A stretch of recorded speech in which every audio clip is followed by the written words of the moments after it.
श्री निजानंद स्वामी, बोलो श्री सतगुरु महाराज, बोलो श्री निजानंद संप्रदाय।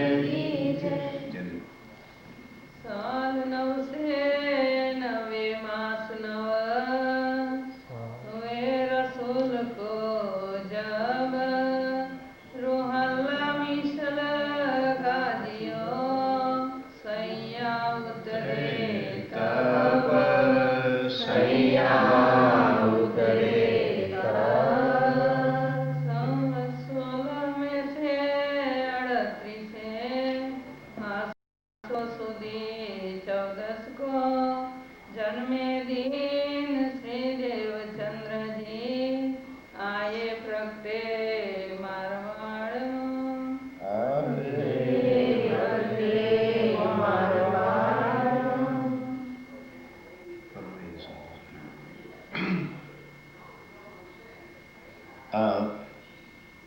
अब श्री राज्य महाराज वैधाम के धनी पार ब्रह्म सच्चिदानंद स्वरूप आप स्वामी श्री प्राणनाथ जी महाराज अब अपने 3 स्वरूपों की लीला का वर्णन करते हुए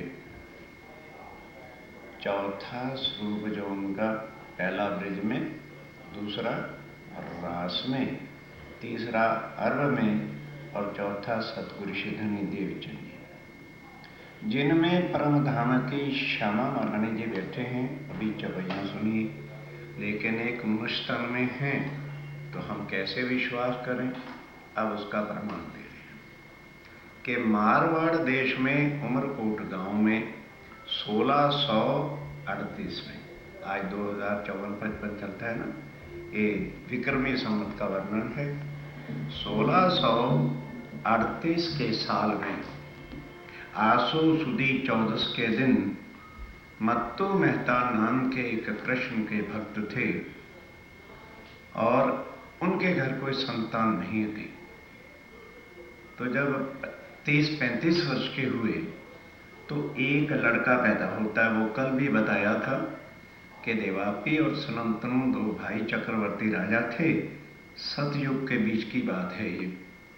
उन्होंने तपस्या किया, आदि नारायण के दर्शन किए, तो वो देवी देवता आके तपस्वियों को यही कहते हैं, बोलो बेटा क्या चाहते हो?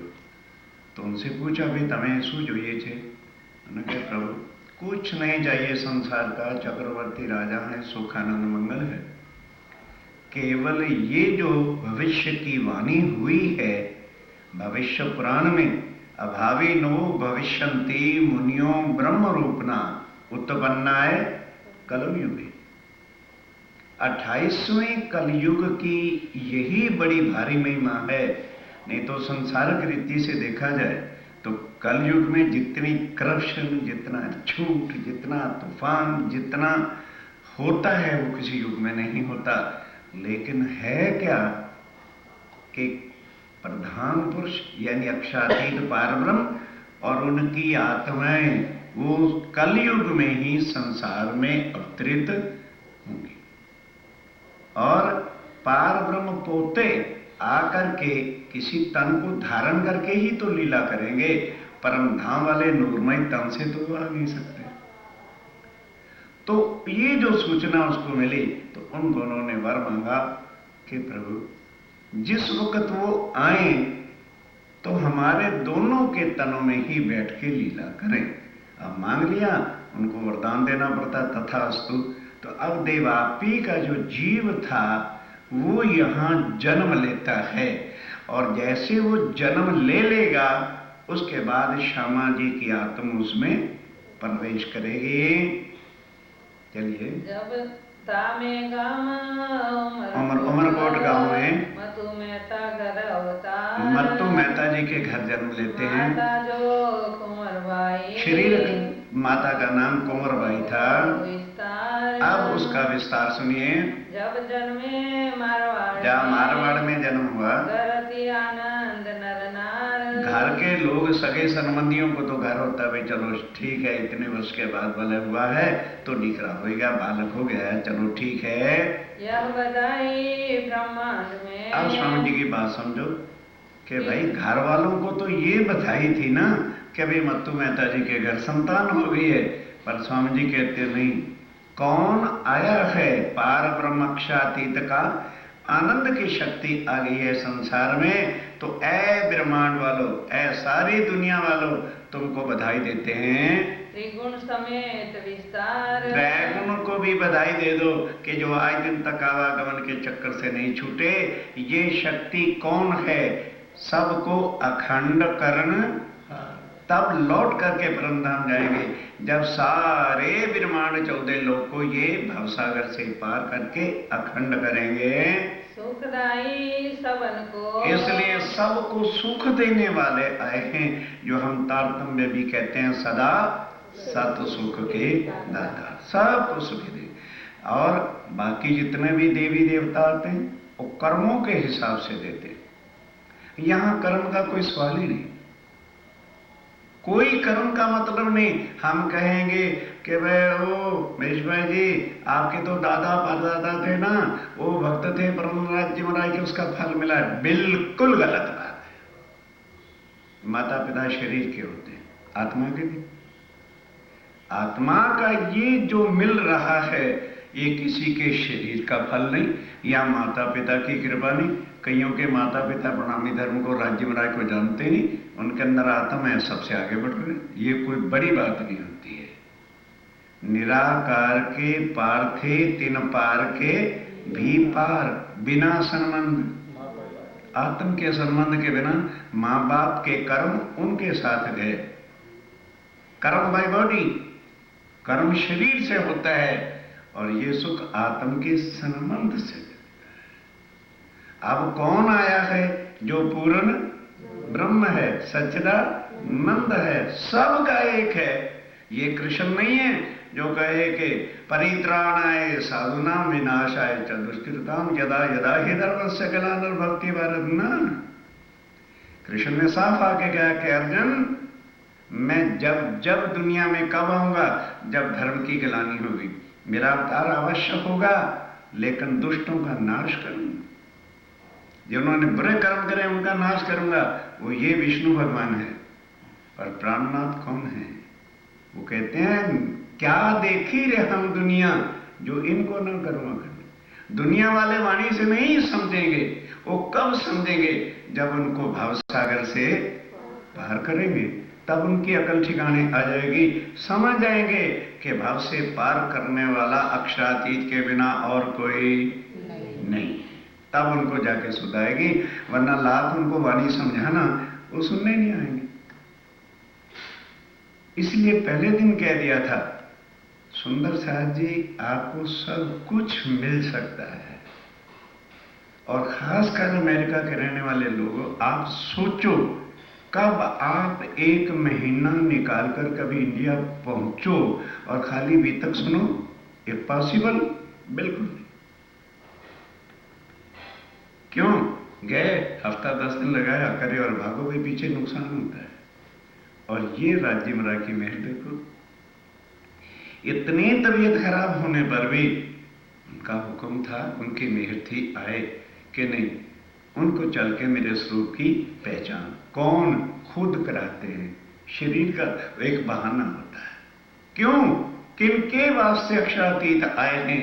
आत्म एव परमात्मा। वो अपनी आत्माओं से कदापि नहीं जुदा हो सकते, लेकिन हम यहाँ के शरीर के बंधनों में इतने फंस गए।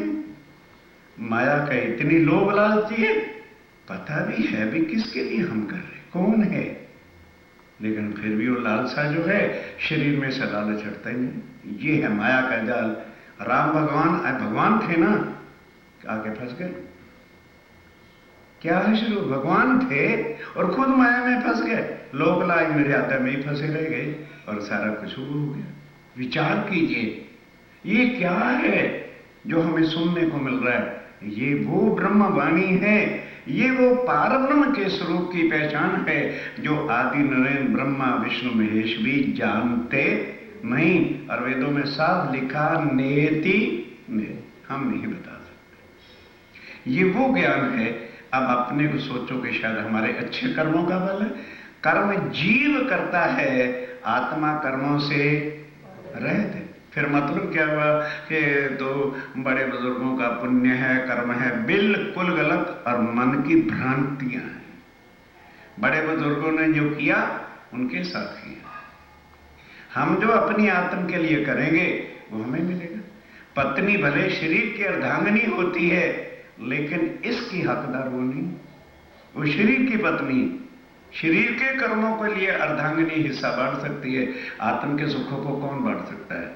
आत्म का सुख तो यह धनी जानता है या धनी। ये वो चीज है, स्वामी जी कहते हैं ब्रह्म सृष्टि के लिए तो सुखदायी है, पर संसारिक रीति से वो पूर्ण परमात्मा सबका एक है। इसलिए क्षमा मरणी आनंद के जो स्वरूप हैं सबको अखंड करके जाएंगे। चलिए अखंड करणहार, सबको अखंड करेंगे। विश्व वंदे अक्षर ले। ये कौन है जिसकी वंदना सारा विश्व ब्रह्मांड भी पार ब्रह्म की करता है, और अक्षर ब्रह्म भी सुबह जाकर के उनके चरणों में प्रणाम करता है, खड़े होकर के चांदनी चौक में। सुखे परीक्षित सो कहो विचार। ए राजा परीक्षित को सुख व्यास जी ने भागवत में कहा था कि देवापी समंतनो भराता श्लोक है, दूसरे स्कंद के अंदर ये श्लोक लिखा हुआ है, जाके पढ़ो कि हे राजा परीक्षित, जो तूने प्रश्न किए हैं ना उसको कोई नहीं खोल सकता। तूने नित्य वृंदावन पूछा है, कोई नहीं बता सकता। मेरी क्या औकात है? व्यास कहते हैं आई कांट एक्सप्लेन। जब पार ब्रह्म अक्षातीत दुनिया में आएंगे, वही क्षर अक्षर और अक्षातीत के भेद खोल करके अखंड वृंदावन के अखंड रास के जो है वर्णन वही आके करेंगे। सतयुग के सतयुग के अंदर व्यास जी ने राजा परीक्षित को कहा था, इनो बीच रहे विस्तार, और इनके अंदर बहुत बड़े विस्तार की बात है, सब में जाहिर, और सब में जाहिर होगा। आखिरी वक्त में सारी दुनिया पहलवान जी को पहचानेगी, लेकिन अभी क्यों नहीं पहचान रही है? पहले सुख संयम, सबसे पहले जिनके वास्ते आए हैं उनको जो है ये सुख आनंद पहचान सब कुछ करा देंगे, फिर सारी दुनिया को तो एक पल भी नहीं लगना। कई सोचते हैं अरे मुट्ठी भर तो परिणाम ही है, क्या करेंगे? हमने कुछ नहीं करना। स्वामी जी की वाणी जो मथन करते हैं उनके संशय नहीं रहते। स्वामी जी ने कहा मैं क्या करूंगा, मेरी जागृत बुद्ध जाए विष्णु को देसी तारतम। एक विष्णु भगवान को जब तारतम मिल जाएगा तो सबके कण कण में कौन बैठा हुआ है? विष्णु का ही अंश तो विराजमान। एक पलक के अंदर सारी दुनिया के मुख पर आ जाएगा निज नाम सिद्धि साहब जी अनादि अक्षरातीत। उस समय ब्रह्मांड का प्रलय होगा और आज महाराज सबको भव से पार करेंगे। अखंड ये संसार, ये सारा ब्रह्मांड अखंड होगा। सोई वेद कते, और यही वेद कते में वहियां साक्षियां लिखी हुई हैं कि पार ब्रह्म जब आएगा उसकी पहचान ही यही होगी कि वो किसी के कर्मों को देख करके सजा नहीं देगा, वो सबके कर्मों को गुण अवगुणों को देखेगा ही नहीं। क्यों? वो शरीर से होते हैं। सबको भव से पार करेगा, अपने आप दुनिया को पहचान हो जाएगी। सबको पता है, ग्रंथों में लिख रखा है कि पार ब्रह्म अक्षातीत उस सुप्रीम ट्रुथ गॉड के बिना कोई भी भव से पार कर सकता नहीं है। की लिखी साक्ष, ये सब गवाहियां शास्त्रों में पुराणों में सब जगह लिखी हैं, और उपनिषद भागवत, और उपनिषद और भागवत में भी प्रमाण है। लिखी वाणी कई भाग, कई प्रकार की भाषाओं के जो ग्रंथ हैं उन सब में पार ब्रह्म के स्वरूप की सुप्रीम ट्रुथ गॉड की, कोई अल्लाह ताला कहता है, कोई अक्षरातीत कहता है, उसकी पहचान जुदा जुदा शब्दों में लिखी है। जब को ये ब्रह्मांड, और जब से ये दुनिया बनी हुई है सबके वचन, ये तब के वचन है। वेद आए उसमें लिखा है, शास्त्र आए उसमें लिखा है, कुरान आया उसमें लिखा है, बाइबल ईसा लेके आए उसमें लिखा है, भागवत और गीता में भी लिखा है। जन्म से ले अभी तक, अब उनकी जन्म किसका? श्यामा जी का जन्म नहीं, जन्म किसका हुआ? देवचंद्र जी का। जन्म से लेके आगे क्या बात होती है उसको सुनो। जाके सुने पति जे मन, जिसके सुनने से सारे मन के शम से मिट जाएंगे, तुम्हारे सुनने से मिट जाएंगे। तो सुनिए अब क्या होता है। जब भया वर्ष 11वां, तब मन उपजो ए विचार, मैं कौन, कहां से आया और कहां है मेरा भरता। 10 साल तक तो 11 साल तक बालपने के अंदर जीवन बीता, लेकिन चैन नहीं। अंदर आत्म तो परम धाम की है, वो तड़पती रहती। तो जब 11वां साल शरीर का, आत्म नहीं 11 साल की या छोटे बड़े की होती, शरीर की बात कर रहे, तब उन देवचंद्र जी के मन में यह बात आई, मैं कौन हूं। क्या कभी हमारे मन में यह विचार आया कि मरने के बाद हमारा कुछ नहीं यहां पर। यह कभी विचार आता ही नहीं कि वो इंसान, तेरी 65 साल 70 साल आयु हो गई है, पता नहीं किस वक्त ये सांस बंद हो जाए तो तेरी औकात क्या है। मट्टी का ढेर, सांस आज निकल जाए।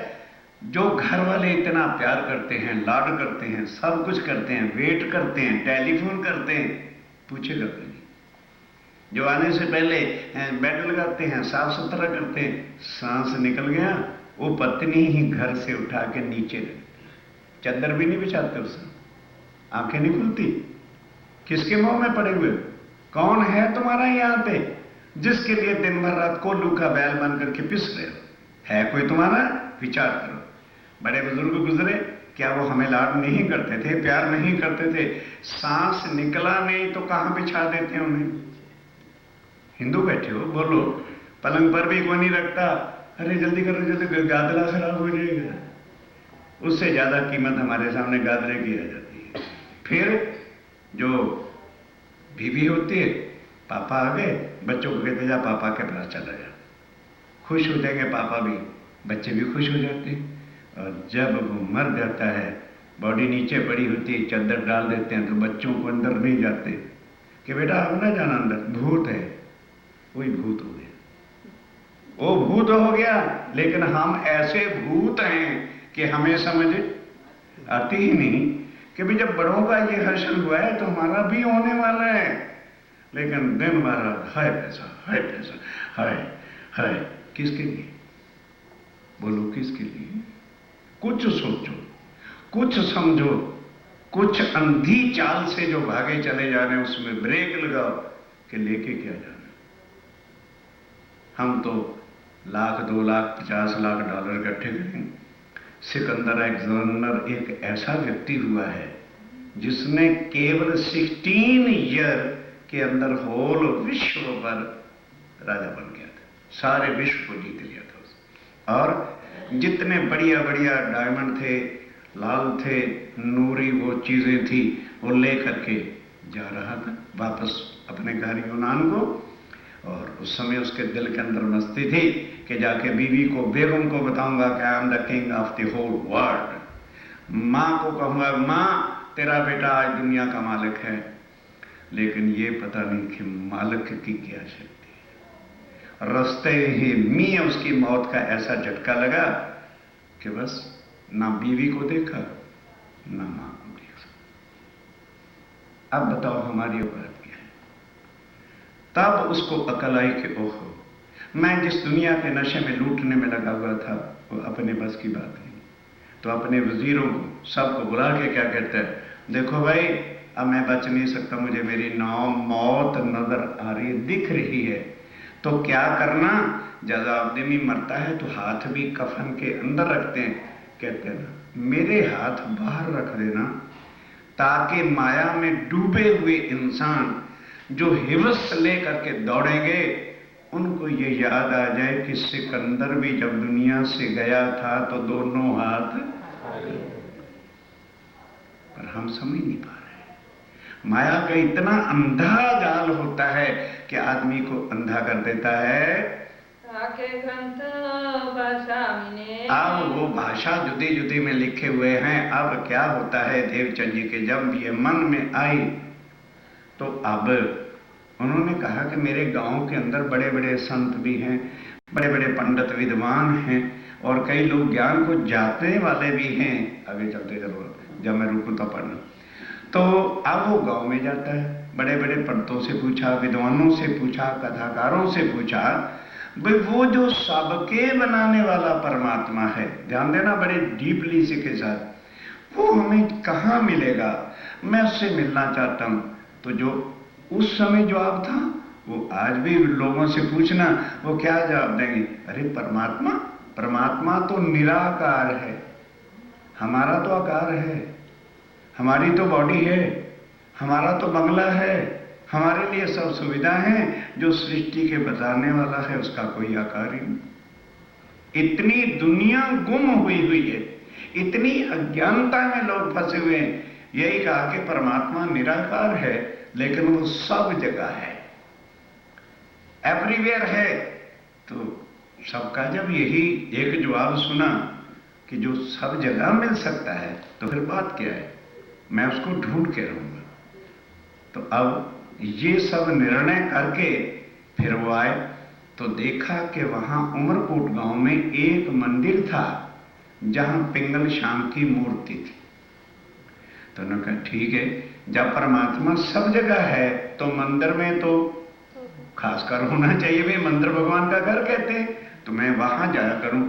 तो सुंदर साथी जी रात के 2 बजे, 12 साल का एक लड़का है, लेकिन दिल में लगी है, उठते हैं, लोटा, क्योंकि रेती का इलाका था, पानी बहुत गहरा कुआं होता था, लोटा डोरी लेके चले जाएं, अपना देह क्रिया से निवृत्त में दातन को ला करके नहा धो के ठीक एग्जैक्ट 3 बजे उस मंदिर में चले जाए। कोई इच्छा तो है नहीं कि मेरी शादी कर दे, ब्याह कर दे, पैसा दे दे, कुछ दे दो ना, पिकरमा लगा के आवे, फिर दंडवत प्रणाम करें कि हे भगवान मुझे कुछ नहीं चाहिए, मेरा प्रणाम स्वीकार कर लो। 3 साल तक बराबर ये किया, लेकिन सुंदर साथी जी मूर्ति तो जवाब दे नहीं सकती, कुछ प्राप्त नहीं हुआ। तब उन्होंने सोचा, अब दूसरी प्रॉब्लम क्या थी कि जहां पानी इतना गहरा हो, कोई साध संत भी नहीं आता था भी चर्चा सुने, क्योंकि बिन सत्संग विवेक न हुई। जब तक सत्संग किसी महापुरुष का नहीं करेंगे, चर्चा नहीं सुनेंगे, तो ज्ञान की प्राप्ति कहां से होगी? तब आयु जब 14-15 साल की हो गई, एक एक लड़का खाने होने के कारण से, और उस समय भारत में जो शुद्ध खाने को मिलता था आज तो खैर खत्म हो गया, तो खूब ठाड़े जवान हो गए 15-16 साल के। तब पिताजी ने भी सोचा, क्योंकि उनकी आयु 50-55 के करीब होने को आई, कि भाई लड़का है, अब इसको काम धंधा, और कोई संतान ही नहीं थी, इनको काम धंधे का आहार भार सब सौंपेंगे तो बुढ़ापे में जाके हमारे काम आएगा, जैसे संसार के पिता माता का रीति होती है। तो उनके पिताश्री जी क्या करते थे कि मारवाड़ माथी बैल और घोड़े खरीद करके कच्छ में भोजनगर की एक मार्केट है, कच्छ देश है, प्रांत है, वहां जाके बेचा करते थे। तो कहा क्या बेटा तुम मेरे साथ चलो और थोड़ा काम धंधा करना सीखो। तो अब देवचंद जी को ये खुशी हुई कि यहाँ कोई बताता नहीं है, साध संत आता नहीं है, चलो कच्छ चलेंगे, शायद वहां कोई सत्संग हो जाए। वो इस बहाने से पिताजी के साथ, और पिताजी ले गए कि इनको काम धंधा सिखावे। जब वहां पर पहुंचे तो वहां श्रीमद् भागवत की चर्चा, राधा वल्लभी मार्ग के बड़े मंदिर थे। अब पिताजी ने सुबह उठ के कहा चलो बेटा अब आपको मार्केट में ले चले कि ये जानवर बैल घोड़े कैसे बेचे जाते हैं और कैसे इसकी कीमत होती है।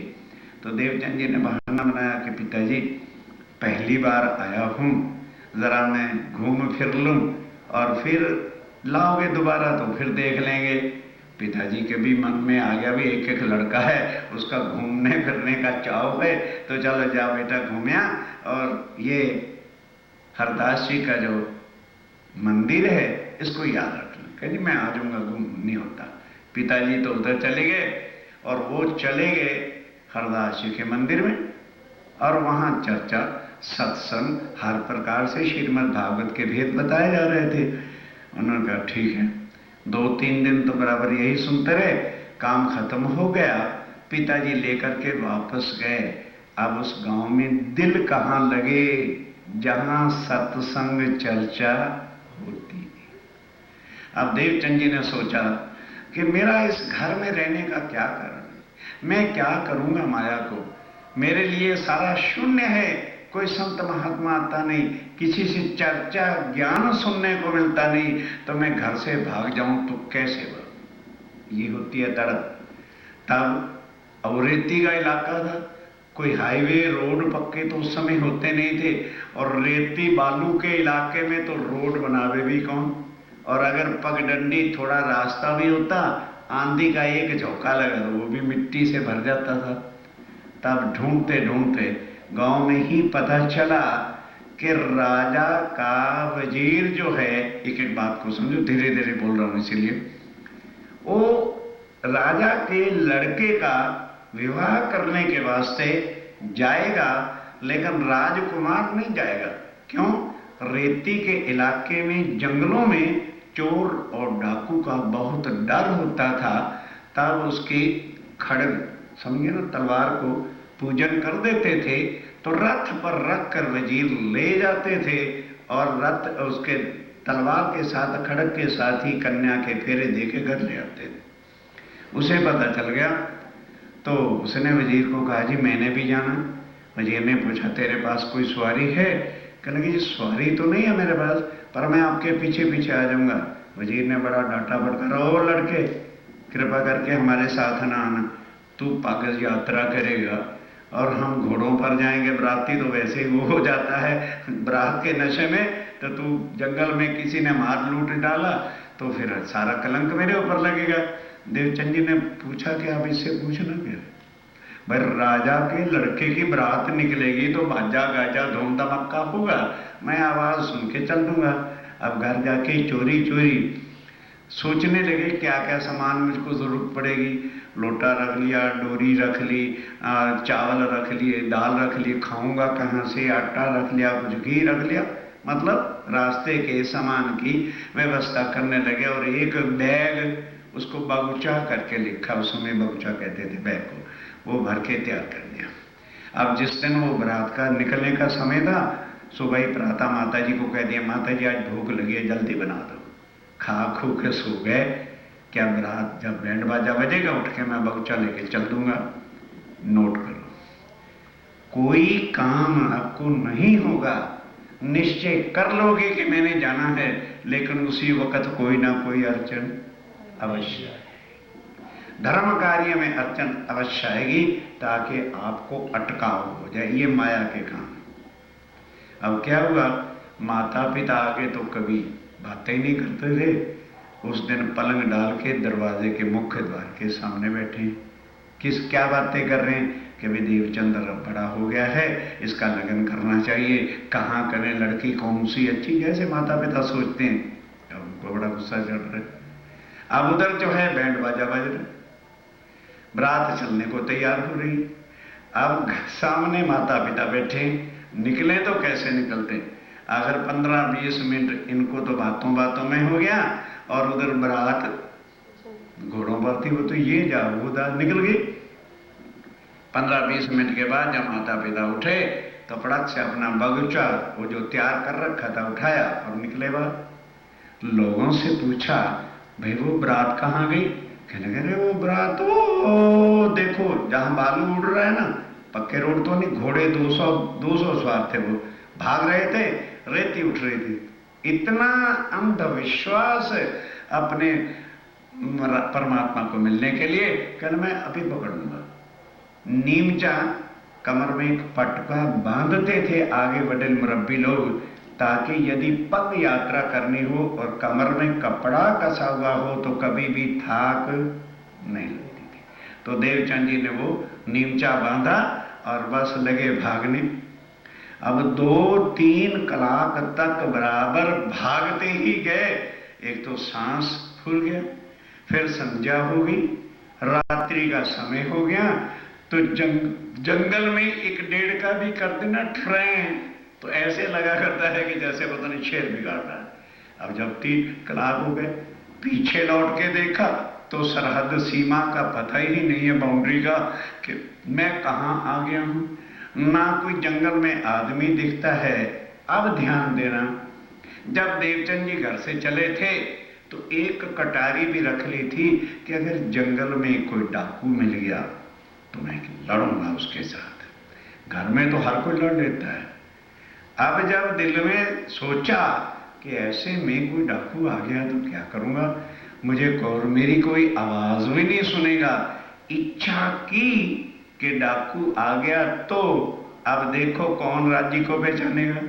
राज्य महाराज पोते एक डाकू का रूप धारण कर लिया और मूछे मुसलमानों का रेवा, वर्दी पहनी हुई, हाथ में बर्छा, कमर में तलवार, चले आ रहे हैं। जब देवचंद जी ने देखा ये तो आ गया डाकू, अब क्या करूं, सांस फूल गया, घबराए गए। इतने में अभी सोच रहे, पीछे देखा, आगे देखा, रे कोई तो मेरी सहायता करेगा। सहायता किसने करनी थी जंगल में। राजी सामने आ गए। राजी ने देखा तो कमर में तलवार रखी है, कहीं ये मेरे ही कोई घोंप दे। लड़के निकाल कटारी इधर कर। अब वो पठान के रूम में फिर राजी को किसका डर था। ऐसी गर्जना की आवाज से बड़ी तो लगे कांपने देवचंद जी। घर में क्या सोचा था, कटारी से लड़ूंगा। हम देखते साथ ही दिल खौफ में आ गया। दोनों हाथों से चौपाई निकालो, हाथ में तलवार दे श्री राम, फटाफट ढूंढ लो। तो अब क्या हुआ, तलवार निकाली और किसके हाथ में दी, अभी ढूंढ के आपको चौपाई पढ़ के बताते हैं, पढ़ो। तलवार छोड़ के तुरंत अपनी तलवार छोड़ दी, दई हाथ में श्रीराज, दई हाथ में। अब राज्य महाराज अगर डाकू का रूप धारण करके आ जाएंगे तो कौन उनको कहेगा ये राज्य महाराज। यही प्रॉब्लम है यहाँ पे, क्योंकि यहां हम तन के भेष को देखते, अंदर को जो शक्ति उसको कौन पहचानेगा। अब वो तलवार उनके हाथ में दे दी, जाहिरी रूप से किसको दी, पठान को। और अंदर कौन है, राज्य महाराज हैं। कहा छोड़ तू गाठड़ी। तलवार लेने के बाद फिर वो राज्य महाराज क्या बोले, लड़के ला इधर गठरी दे, ला माल इधर, क्या है इसके अंदर। मतलब जैसे डाकू लूटते हैं, वो गठरी भी ले ली। बातें देखी इनकाज, अब ये बातें देखी जब, तब जाना मुझे मारेगा। बस समझ गए, डाकू का काम है, तलवार छीन लिया, गठरी ले लिया, अब तो मुझे ये मार डालेगा। उनने कहे सुकन, ये बात उसने की। अब राज्य महाराज ने देखा, देखो उनकी कृपा देखो कि श्यामा महारानी दौड़ दौड़ करके सांस फूल गया है और दौड़ते दौड़ते उनके पेट में शूल आ गया है। गठरी भी ले ली, तलवार भी ले ली। फिर क्या किया, अपना जो पटका था राज्य महाराज का नूरी, वो बिछा दिया नीचे। लड़के लेट जा। अब बोलो हम और आप हूं और जंगल में कोई ऐसा आदमी मिल जाए, माल छीन ले और कहे लेट जा, तो लिटा के क्या करेगा, क्या भी गर्दन काटेगा। अब देवचंद जी का तो सांस घबरा गया, लेट गए कि भी नहीं मानूंगा तो भी मुझे मार डालेगा। अब राज्य महाराज के हाथ में जो बर्छा था उसको लेके देवचंद जी की जांग पे अपना पग रखा, ताकि दौड़ते दौड़ते जो सांस रुका हुआ था वो खलास हो गया। पूछा है लड़के, बोलो अब पेट का दर्द जो था तेरे। अब आदमी सोचे भी, इनको किसी ने बताया कि मेरे पेट में दर्द है, पर आदमी घबराया हुआ हो तो कल भी नहीं काम करती। कहने लगे जी इधर का तो ठीक है, इधर कुछ बाकी है। कहने लगा भी ठीक करता हूं। तो राज्य दूसरे बाजू में आके दूसरी जांग पर अपना पग दिया तो पेट का शूल।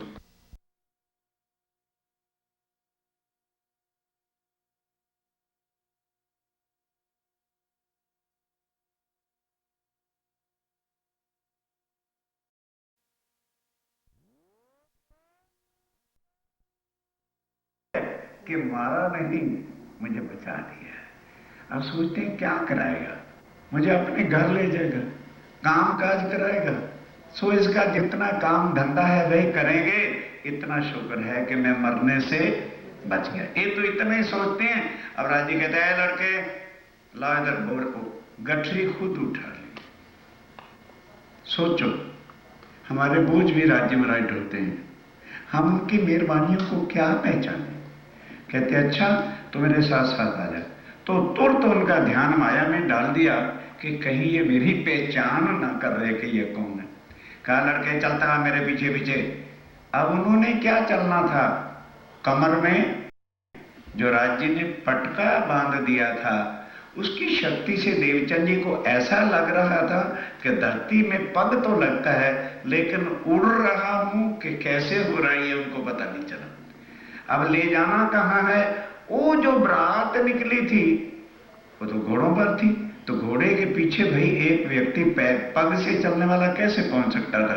तो उनका ध्यान माया में डाल के पूछा, तुम कितने भाई हो? कि जी मैं अकेला हूं। बहनें कितनी? कोई नहीं। माता जी का क्या नाम है? कुंवर भाई है। पिता का क्या नाम है? मत्तू मेहता है। भाई इन बातों में करते करते कुछ यात्रा तो इनमें खत्म हो गई। फिर पूछा, अच्छा तुम्हारे देश का राजा कौन है? वजीर कौन है? वो जनता को सताता तो नहीं, अधिक टैक्स तो नहीं लगाते? इत्यादि बातें करते करते करते रात के चले हुए प्रातः 4 बज गए। तो 4 बजे तो थोड़ी रोशनी हो जाती है। तो वो जो वजीर था उसने भी बरातियों को कहा, देखो भाई 12 कलाक हो गए हैं घोड़ों को दौड़ते दौड़ते, और ये घोड़े भी पानी पानी पसीना हो गए हैं, अब यहां कुछ विश्राम करें, अपना सामान वान उतारो। जो भोजन बनाने वाले लोग थे भंडारी लोग, उनको कहा भी तुम अपना नाश्ता वाश्ता तैयार करो, हम थोड़ा विश्राम करते हैं। अभी ये इस पोजीशन में ही थे कि राज्य महाराज देवचंद जी को लेके उस बारात जहां ठहरी थी थोड़ी सी दूर 100 गज के फासले पर खड़े हो गए। कहने लगे, भाई लड़के, ये ले ले अपनी गठरी और ये ले ले अपनी तलवार, और ये देख ले यही बारात वाले हैं जिनके पीछे तू चला था, लेकिन एक जल उतावला नहीं करना, अच्छी तरह से पहचान के फिर मुझको बता। अब देवचंद जी तो देखने लगे, हाँ वो वजीर है, उसकी आवाज आ रही है, घोड़े भी वही हैं, सब कुछ हैं। लौट के देखा तो वहां पे कोई था ही। अब लगे रोने, मेरा किन्ने पकड़ा था। अब अकल आई कि किसने हाथ पकड़ा। अब दिल में आई कि जिसको मैं ढूंढना चाहता था वही मेरे पिया, मेरे धनी मेरे साथ थे, पर मैंने उनको क्या कहा कि डक हुए। शरीर को देखा, आत्मा को पहचाना नहीं। अब रोने लगे, अपनी आंखों को फटकारने लगे, अरे कमबख्त आंखों, अगर शरीर का कोई सगे वाला आ जाता तो कितनी देर में पहचान के हम गले लगाते हैं। तेरी आत्मा का मालिक आया था तो उसकी पहचान नहीं कर सका। कानों को बहुत फटकारा के कमबख्त कानों, तुम धनी की आवाज नहीं पहचान सके। आखिर कहते हैं, अच्छा धनी, अगर मैं आपकी अंगना सच्ची हूं और आप मेरे सच्चे धनी हैं, तो जब तक मैं सामने बिठा के आपसे बातें नहीं कर लूंगा तब तक मैं मौत को भी पास नहीं फटकने दूंगा। बस ये कह करके वो आगे बढ़े बारात की तरफ। तो वहां भाई राजा की बारात थी, तो पहरे वाले पुलिस वाले खड़े थे। उन्होंने पूछा, क्या भाई कौन है तू? क्या नहीं, घबराओ नहीं, मैं उसी गांव का हूं, उमरकोट का, जहां से बारात आई है, और वजीर साहब मुझे अच्छी तरह से जानते हैं। वो सिपाही पकड़ के वजीर के पास ले गए। अब ध्यान देना, वजीर कहते, देवचंद्र तेरी सवारी कहां है? कहने लगा, हजूर मैंने तो पहले आपको कह दिया था मेरे पास सवारी नहीं। अरे हमारे घोड़े तो थक के चूर हो गए, तो तू पैदल कैसे आ गया? हम और आप बोलते तो क्या कहते, अरे राज्य महाराज मिले थे, उनकी कृपा से आ गया है। पाप है बताना, राज्य के सुखों को बताना पाप है। उन्होंने कहा, जी बस जैसे आपके घोड़े दौड़ते हैं वैसे मैं भी कदम पे कदम रख के दौड़ता है, ना आपने सांस लिया ना मैंने सांस लिया। लोग हैरान तो बड़े हो गए, कहने लगे, अच्छा बाबा ठीक हो गया, अच्छा हो गया कि तुम सुरक्षित आ गए, रास्ते में कोई चोर डाकू नहीं मिला, नहीं तो कलंक मेरे ऊपर लगता। अच्छा अब तुम सामान वान रखो, भोजन हमारा बन रहा है, भंडारी लोग बना रहे हैं, तुम भी आज यही खा लेना। कहने लगे, ना वजीर साहब, एक तो मैं किसी के बनाया हुआ खाता नहीं, दूसरा ये देखो गठरी, चावल भी है, दाल भी है, घी भी है, शक्कर भी है, सब कुछ है, तो मैं किस काम के लिए ये लाया हूं। कहने लगे, देखो अभी आपने पता नहीं कहां कहां यात्रा करनी है, वहां खा लेना, आज तो आपको खाना ही पड़ेगा। तो उन्होंने कहा, जी अच्छा फिर ऐसे करो, मुझे मुट्ठी भर आटा, मुट्ठी भर दाल, मुट्ठी भर चावल दे दो, मैं अपना ही बना के खाऊंगा। अच्छा ठीक है, उन्होंने कहा भाई जो इनको सीधा सामान चाहिए दे दो, ले दिया। अब झाड़ू लगाया, आग लगाई और थाली लाए थे, उसमें आटा वाटा गूंदा, दाल चावल साफ करके और लाए थे बर्तन पूरे घर से, लोहांडा वगैरह सब कुछ बनाया। बना करके खिचड़ी भी बनाई और सब कुछ सामान बनाया और रख दिया। ईंटें लाके, वहाँ कहाँ टेबल और चौकी रखी हुई थी, ईंटें रख के एक रुमाल डाला। अब भोग किसको लगाऊं? उस वक्त आओ जी मनमोहन के सरवाई के भोग तो थे नहीं। अब किसको ध्यान लगाया? आप जरा ध्यान के साथ सुनो, या स्वरूप को दीदार पायो तो जब स्वरूप को दर्शन पायो थे, किसको? वो पठान को याद करते, ठाकुर रो रो के कहते हो मेरे पठान आगे तो मैंने नहीं पहचाना, एक बार फिर आ जा, जैसा भी बना है आजा मिल के खा लें। ध्यान से भोग लगाया और उसके बाद वही बना हुआ जो अपने हाथ का था वो खा के थोड़ा विश्राम किया। इतने में दिन निकल आया तो बारात वालों के साथ ही वजीर ने एक ऊंट पर बिठा दिया और कच्छ देश पहुंच गए। वहां पहुंचते ही बस देवचंद जी कहते हैं महाराज वजीर साहब मुझे यही उतार दो, आपने जहां बारात ले जानी है चले गए। अब क्या होता है ध्यान के साथ सुनिए, श्रीमान के मामू चलो बाबा।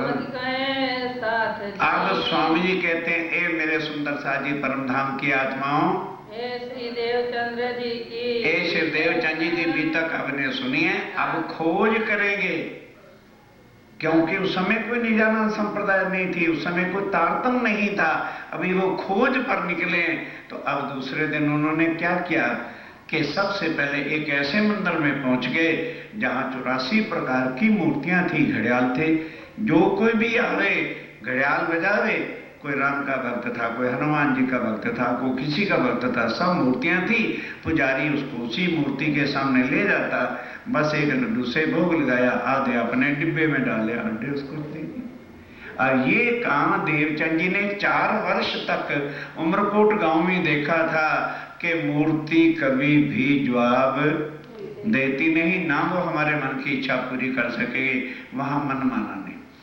फिर आगे बढ़े, कच्छ देश में खोज कर रहे हैं, तो उन्होंने सोचा कि भाई कैसे करूं, तो लोगों से पूछने लगे, बड़े संतों से पूछने लगे कि भाई मैं परमात्मा को पाना चाहता हूं, क्या करूं? मैंने कहा महाराज भगवान को अगर पाना है तो सन्यासी बनोगे, भगवे वस्त्र धारण करो, सन्यासियों की दीक्षा मंत्र लो गायत्री की, और फिर जाके तुम्हें परमात्मा की प्राप्ति होगी। चले गए वहां सन्यासियों के मठ में बैठे थे। जितने भी सन्यासी मत हैं हरिद्वार के प्रसंग में सुनना और अच्छी तरह से, केवल उनको अपने देह की चिंता होती है, आत्म के तत्व को जाने ही क्या बोलूं। अग्नि सुलगा रखी थी, धुआं रमा बैठा था और बैठे थे। उनको जाके देवचंद जी ने प्रश्न किया, उन्होंने कहा देखो भाई हमारा दिमाग खाली नहीं है कि पहले ही तुम्हें चर्चा सुनावें, पहले हमें गुरु धारण करो, बाद में हम चर्चा सुनाएं। विचार कीजिए, कंपैरिजन कीजिए कि उन लोगों में और निजानंद संप्रदाय में अर्थ क्या है, कितना बड़ा अंतर है। जब तक जो स्वामी जी के स्वरूप की पहचान जानता है, वाणी को जानता है, जब तक किसी के शब्द से मिटा नहीं लेगा तब तक उसको तारतम देगा ही। अब उन्होंने क्या शर्त रखी कि पहले गुरु धारण कर, बाद में हम ज्ञान चर्चा सुनाएंगे। तो उन्होंने कहा जी कि मुझे भगवान की जरूरत है। कह लगे भगवत प्राप्ति करेंगे, सत्य निश्चय करके हम भगवान को मिला देंगे आपको। अच्छा भाई, मंत्र ले लिया गायत्री का, ओम भूर्भुवः स्वः, और 8 प्रकार के जो योग साधना थी वो सारी सीख ली। अब उनकी सेवा भी करें और अष्टांग योग भी करें। योग साधना, ध्यान के साथ एक एक चीज की पहचान करा रहा हूं। योग साधना by body, not by soul. योग साधना शरीर का क्रम है, आत्मा से नहीं। इसलिए जो है कोई भी मन वहां पे माना नहीं। 2-3 साल वो भी क्रम किया, फिर उन्होंने कहा नहीं, छोड़ दिया। आगे बढ़े और हम यहाँ क्या सोचते हैं, अरे इतने सालों से ये कुछ कर रहे हैं, छोड़ें कैसे? अरे जहां वो रास्ता पार ब्रह्म अक्षरातीत तक नहीं बजाता, हमारी आत्म को अपने मालिक की पहचान नहीं कराता, जो शास्त्रों में आत्म एवं परमात्मा लिखा है, तो उस धर्म को और उस मार्ग को और उन गुरुओं को करोगे क्या? देवचंद जी ने छोड़ आगे बढ़े कि भाई अच्छा, फिर सोचा कि भाई यहाँ का जो राजा है, राजा तो सबसे बड़ी अकल वाला ही आदमी होता है, उसने भी तो कोई गुरु धारण किया होगा। तो वो क्या थे, यूपी के अंदर एक गोरखपुर स्थान है, वहां गुरु गोरखनाथ जो रिद्धि सिद्धि वाले होते हैं, जिसके चेले साईं बाबा जी भी हैं, और आए लोग साईं बाबा की पूजा कर रहे हैं। क्यों, क्या कर देते हैं, हाथ में दी इलायची और बिल गैर सीजन के, बोलो बेटा क्या चाहते हो, मैंगो का सीजन ही कह दिया, साईं बाबा जी मैंगो बना दो, अच्छा एल्ले मैंगो निकल आया, हम कहते हो हो साईं बाबा तो परमात्मा है। ये दुनिया की परख है, और ये रिद्धि सिद्धि से जो चाहो आप भी कर सकते हो, जो चाहो यू कैन डू, ये रिद्धि सिद्धि की बात है। और गुरु गोरखनाथ जी रिद्धि सिद्धि वाले थे। अब राजाओं को क्या चाहिए, क्वेश्चन है, राजा को तो रिद्धि सिद्धि और शक्ति चाहिए, इसलिए वो इसको मानते थे। तो देवचंद जी ने सोचा भी जब राजा के गुरु हैं तो हम भी उन्हीं के पास जाएं। और जाके क्या देखा, वो सन्यासियों के पास तो फिर कोई मंत्र दीक्षा थी, इनका तो खाना पीना मौज मस्त रहना, क्योंकि रिद्धि सिद्धि मिली हुई है, राजा को वरदान दे देंगे, काम पूरे हो जाएंगे। चल मेरे भाई, वहां भी दिल माना नहीं। फिर और बड़े गुरुओं के पास भी गए, बड़े बड़े संतों के पास गए, बड़े बड़े पंडितों के पास गए। इस तरह से कच्छ देश में बराबर 5 वर्ष तक भटकते रहे, कुछ नहीं प्राप्त हुआ, आत्म तत्व का ज्ञान कहीं भी मिला नहीं। फिर एकदम सोचा, भाई हिंदुओं के तो इतने धर्म खोजे हैं, नहीं मिले तो चलो मस्जिद में ही चल के देखें। कोई ये जरूरी तो नहीं कि हिंदुओं के घर में ही परमात्मा है, मुसलमानों शायद परमात्मा मिला देंगे। अब वहां गए तो काजी को देखा, वो हिंदुओं से भी गए गुजरे, लोटा उठावे, हाथ धोले, कान कर दे बंद, और एक मेहराब के सामने खड़े हो जाएं और यही आवाज, ला इलाहा इल्लल्लाह मुहम्मद रसूलुल्लाह। तब देवचंद जी ने पूछा, भाई तुम्हें अल्लाह की प्राप्ति कैसे होगी जिसको पूर्ण ब्रह्म कहते हो? कहते भैया इसी मेहराब के सामने हम दुआ करते हैं, नमाज देते हैं। वो तो बिल्कुल ही दिल नहीं माना। आखिर लाचार होकर फिर भोजनगर में पहुंचते हैं। क्यों? घर से भागे हुए थे, भागकर निकले थे, और पिताजी के गुरु हरदास जी थे कि मैं वहां चला गया तो मैं फिर फंस जाऊंगा। तो अब उधर क्या था, जब देवचंद जी घर से निकल गए थे तो मत्तू मेहता जी ने हरदास जी को कह दिया था कि अगर कहीं देवचंद्र आ जाए, उनको सजा बुझा के यही रख लेना। अब रोज माता कुंवरबाई कहती है, लड़का कहाँ है, मुझे मिलाते क्यों नहीं? तो उनको नहीं कहा कि भाग के चले गए कि माँ है, शौक लगेगा, बर्दाश्त नहीं कर सकी। कहने के भाई आश्रम में डाल रखा है, हरदास जी के पास पढ़ रहा है, जब उसकी विद्या पूरी हो जाएगी तब घर ले आएंगे, या तुम्हें वहां ले चलूंगा। 6 वर्ष के बाद देवचंद जी वहां पहुंच गए। तो हरदास जी ने मत्तू मेहता को संदेशा भेज दिया कि अब चिंता न करना, तुम्हारा लड़का देवचंद्र मेरे पास पहुंच गया। अब ये बात सुन के देवचंद्र को उनके पिता आए, लड़के को बड़ा समझाया, और भी सगे संबंधी मामा फुआ भी आए, उन्होंने भी बड़ा समझाया। उन्होंने कहा देखो पिताजी, तुम जो ज्ञान दे रहे हो मुझे, क्या ज्ञान देते हैं बुढ़े लोग? अरे बेटा, ये कोई तेरी उम्र है भजन करने, अभी तो तेरी युवा अवस्था है। बेटा भी कमाओ खाओ, तुम्हारी शादी होगी, अपना मौज आनंद करो, और बुढ़ापे में भगवान का भजन किया जाता है। तो देवचंद जी कहते हैं, पिताश्री मैं कमाता खाता हूँ, मौज करता हूँ, तुम तो बुढ़े हो गए ना, बैठो भजन करो। भाई अगर बुढ़ापे में ही भगवान का भजन होना है तो तुम बैठ के करो, मैं माता जी को पाल लूंगा।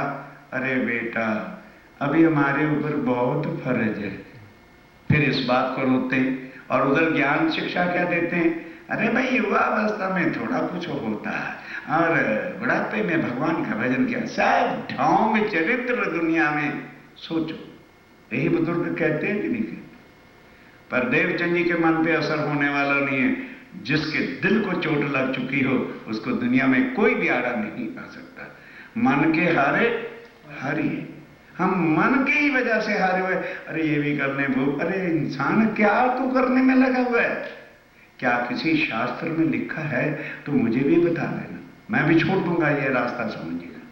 मैं ठीक कहता हूं आपको। जहां ये लिखा है कि मनुष्य तन मिला है खाने कमाने ऐश्वर्य के लिए, पढ़ो शास्त्र में, पढ़ो गीता को, पढ़ो भागवत को। मनुष्य तन मिला है फक्त भावसागर से पार तरवा माटे। वो रास्ता हमने कभी पकड़े नहीं। माया के जाल में ही हम डूबे पड़े और शरीर के ही ऐशोराम की व्यवस्था में लगे हुए। देवचंद जी पर किसी का असर नहीं हुआ। आखिर फिर पिताश्री हार के माता को भी, यानी उनके माताश्री पत्नी को भी ला करके वहीं रह गए, कमाने खाने लगे। देवचंद जी अपने भागवत में लगे हुए। अब धीरे धीरे देवचंद जी सेवा करने लगे। उनके मगज में यह बात आ गई थी कि यदि कुछ किसी से लेना है तो उसकी सेवा करेंगे तो सेवा से वो प्रसन्न होकर के सब कुछ मुझे दे देंगे। तो हरदास जी की सेवा करने लगे। वहां देखो ध्यान के साथ सुनिए, क्यों ये हमें सारा रास्ता बताया जा रहा है कि हम उनका अनुकरण करें। अब देवचंद जी को अभी राज्य महाराज नहीं मिले, तातम नहीं मिला। अब वो हरदास जी की सेवा करते हैं। 3 बजे उठ जाते, वहीं उनका घर था, वहीं उनका मंदिर था। तो अक्सर हिंदू रीति के प्रथा में क्या होता है, आजकल तो अमेरिका को छोड़ दो, नहीं तो भारत में क्या होता है कि रात को भोजन के जितने भी बर्तन होते हैं वो इकट्ठे करके रख दिए, वे सुबह उठ के साफ करेंगे। तो देवचंद जी क्या करते, रात को 3 बजे उठ जाते, कुआं गहरा होता ही था, पानी का खींचते और बर्तन को मल के भी साफ करते अपने हाथ से। सेवा और चौका धोना, मंदिर धो धा के बिल्कुल तैयार। अब जब हरदास जी के उठने का समय होना, देवचंद जी ने सो जाना। अब वो क्या सोचे भी, शायद पत्नी ने कर दिया होगा या बहू ने कर दिया होगा। अगर कितने दिन तक सेवा की बात छिप सकती है, जाहिर हो गया। अब हरदास जी ने दिल में सोचा कि ये मेरी क्यों सेवा कर रहा है, किस लिए हमारे जूठे बर्तन मल रहे हैं, किस लिए मेरे घर के आंगन सफा करता है, केवल अपनी आत्मा के रास्ते। तो दिल में सोच लिया कि अब इनको मैं बांके बिहारी नित्य वृंदावन के जो हैं, जिनकी उस मंदिर में, ध्यान देना सावचेत होके, उस मंदिर में 2 मूर्तियां थी। आज भी आप राधा वल्लभी मार्ग के मंदिरों में जाओगे तो 2 ही स्वरूप मिलेंगे, एक बाल मुकंद और एक बांके बिहारी, एक ब्रिज वाला स्वरूप और एक रास वाला स्वरूप। यही उनका मंत्र भी होता है, भज मन श्री वृंदावन कुंज बिहारी नित्य विलास। ठीक है। अब हरदास जी ने तो ये सोच लिया कि शुभ मुहूर्त देख के शुभ दिन इनको मैं दीक्षा दे दूं और समझा दूं। अब उधर माता पिता ने क्या सोचा कि देवचंद्र हमारे काबू नहीं आता, तो क्या करो, लग्न कर दो और विवाह कर दो, पत्नी आ जाएगी फिर ठीक हो जाएगा। तो देवचंद जी ने बहुत बार उन्हें कहा, पिताश्री क्यों किसी कन्या का जीवन नष्ट करते हो, मेरा ध्यान संसार में नहीं है, मैं माया को देखना भी नहीं चाहता। पर माता पिता तो जो फिर चाहते हैं कर ही देते हैं। बिना देवचंद जी की इच्छा के लीलबाई के साथ उनकी धर्मपत्नी श्री शादी होती है, नाम लीलबाई था। लीलबाई के साथ लगन कर दिया। अब विवाह की डेट निश्चित हो गई। अब एक आदमी का शुभ मुहूर्त तो एक ही तिथि से होता है। उधर पिताजी ने शादी की डेट रखी और उधर हरदास जी ने दीक्षा मंत्र देने की डेट रख दी। अब देवचंद जी जब प्रातः उठ करके गए तो सेवा में खड़े थे, तो हरदास जी ने पूछा, देवचंद्र ये बताओ क्या तुमने किसी की दीक्षा ली है? ध्यान से सुनना, एक बड़े भेद की बातें। कहने लगे, जी हाँ संन्यास मत वालों को मैंने गुरु धारण किया था, लेकिन प्राप्ति भले कुछ नहीं हुई मुझे, लेकिन आज दिन तक मैं उसी के मंत्र का जाप गायत्री का ही करता हूं। तो क्या लगे फिर ऐसा करो, ध्यान देना, वो मंत्र ये हरदास जी कह रहे, वल्लभाचार्य के जो गुरु थे, एक कागज पे लिख लेना और लिख करके आटे के लोट होता है उसमें रख के रोटी पकाकर, रोटी बन जाए तो वो किसी सन्यासी को दे देना, तो उनका मंत्र उनके घर चला जाएगा। देवचंद जी कहते ना नहीं करते, कहते गुरुदेव ऐसा ही करूंगा, पर बात ये है क्या एक कागज पे लिख करके यदि मंत्र आटे में डाल के किसी को दान कर दे तो क्या मेरे दिल से निकल जाएगा? कहने लगे हां, वो इस तरह से मेरे दिल से निकलेगा कि उन्होंने मुझे निराकार के स्वरूप का मंत्र दे रखा है। यदि उससे भी आगे कोई शक्ति है, यदि आप मुझे उसको दर्शाओगे, बताओगे, तो वो फिर पहला मंत्र मैं कभी याद करूंगा ही नहीं, मुझे पढ़ने की जरूरत नहीं। अगर वो शक्ति इधर की हुई और छोटी हुई तो लाख मुझे मंत्र दे लो, पहले वाला मंत्र कभी मेरे दिल से निकल ही नहीं सकता। अब ये बात सुन के हरदास जी भी झुंझला गए कि हे देवचंद्र भाई, जहां तेरी बुद्धि है वहां मेरा ज्ञान नहीं चल सकता। खैर तू बैठ जा, पहले ये बता कि दीक्षा लेनी है तो विधि तो पूरी करनी पड़ेगी। कहने लगे हुक्म करो। कहने लगे जाओ आज भी, क्योंकि जो भी किसी संप्रदाय का नियम होता है वो नहीं बदला करता, कि जाओ यदि ये दीक्षा लेनी है तो भदर भेख होके आओ, अर्थात सिर दाढ़ी मुंडवा के आओ, गोपी भाव बन के यहां बैठना होगा। देवचंद जी 1 मिनट में गए। अरे सिर के बाल मुंडवाने से ये होता है, बाल तो फिर 1 महीने बाद हो जाने, वो कहां जाएंगे? फटाफट नाई के पास जाओ, सिर मुंडवा, मुच्छे मुंडवा और पीला कपड़ा पहन के मूर्तियों के सामने बिठा दिया। मूर्ति पूजा नहीं सिखाएंगे, ध्यान देना। राधा बल्लभी मार्ग बहुत ऊंचा है, लेकिन वैष्णव मत वाले उसको जानते नहीं। क्या दीक्षा दिया कि देखो भाई, अपने आप को आज से तुमने क्या समझना है आपन के द्वारा कि मैं बांके बिहारी जी की एक गोपी, गोपी भाव के साथ इनका सुमरन करना, पुरुष भाव से ना समझना कि मैं तो पुरुष हूं। ठीक है, तो शरीर से पुरुष है, आत्म से गोपी भाव लेके इनका सुमरन क्या करना, मैं बोलता हूं पीछे बोलना। क्या बुलवाया? भजमन श्री वृंदावन कुंज बिहारी नित्य विलास, और सखी भाव होए भजियो भरता। कि ये जो भरतार हैं ये मूर्ति को ना समझ लेना, ये उनका एक भाव के वास्ते रखी हुई है, लेकिन तुमने ध्यान कहां धरना है? नित्य वृंदावन में। और वो ध्यान करते करते करते तेरा शरीर तो यही रहेगा, एक दिन तेरी सुरता वहां पहुंच जाएगी और तेरा काम हो जाएगा। बस ये दीक्षा ले ली, क्या लगे जाओ अब घर, कल आ जाना। अब वही दिन मैरिज का डेट तय, घर में फूई फाफा मामा जो सगे संबंधी होती है सब आ गए, हलवाई बैठे मिठाई बना रहे, सांझ को बरात निकलनी है।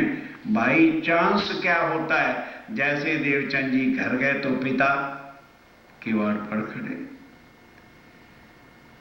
अब देवचंद जी के स्वरूप को देखा, क्यों भी लड़का बाल का मुंडवाता है। बोलो, जब पिता माता मर जाते तभी तो मुंडन कराया जाता है। अब देवचंद जी ने देखा, उनके पिता ने तो हमको जिंदा मार दिया। गुस्सा चढ़ जाना स्वाभाविक बात है।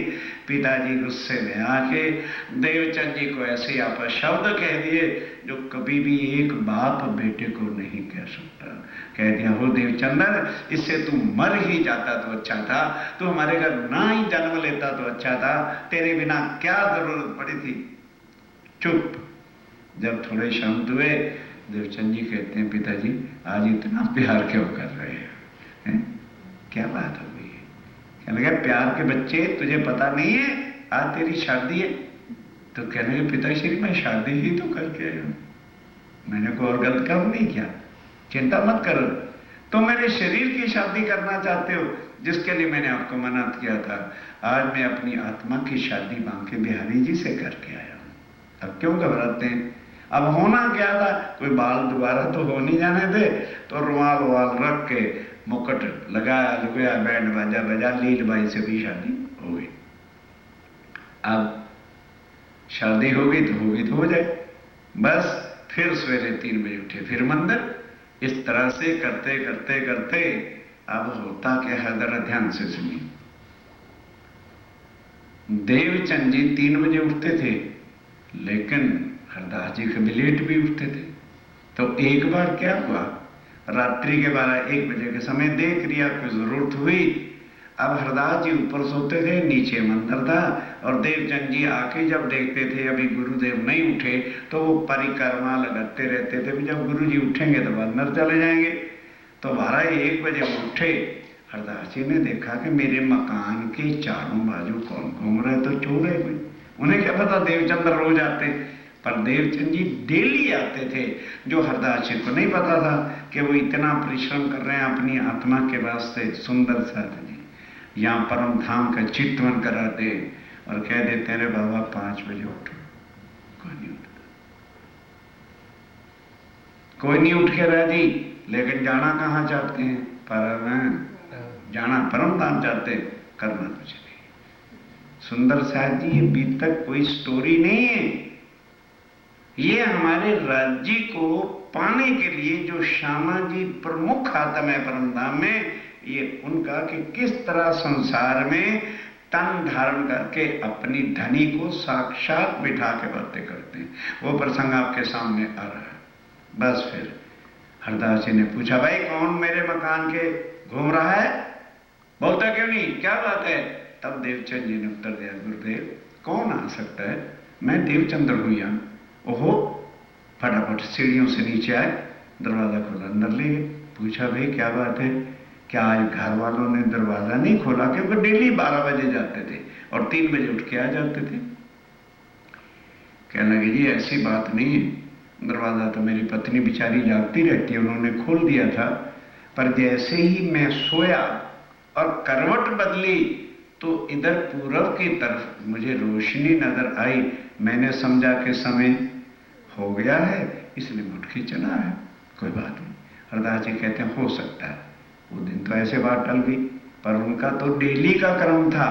फिर एक दिन 2-4-6 महीने के बाद फिर हरदास जी महाराज उठे, देख रहे हो जाती है लघु शंका जाना या पानी पीना गर्मी के मौसम में हो जाता है। फिर देखा कि आज फिर कोई घूम रहा है, फिर आवाज दी, और ध्यान देना अब सुनने की बात आ रही।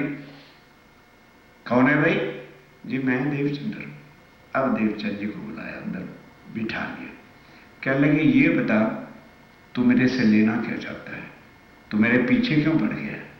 मैंने तो समझा तू एक दिन आया है, ये तो तेरा डेली का काम है।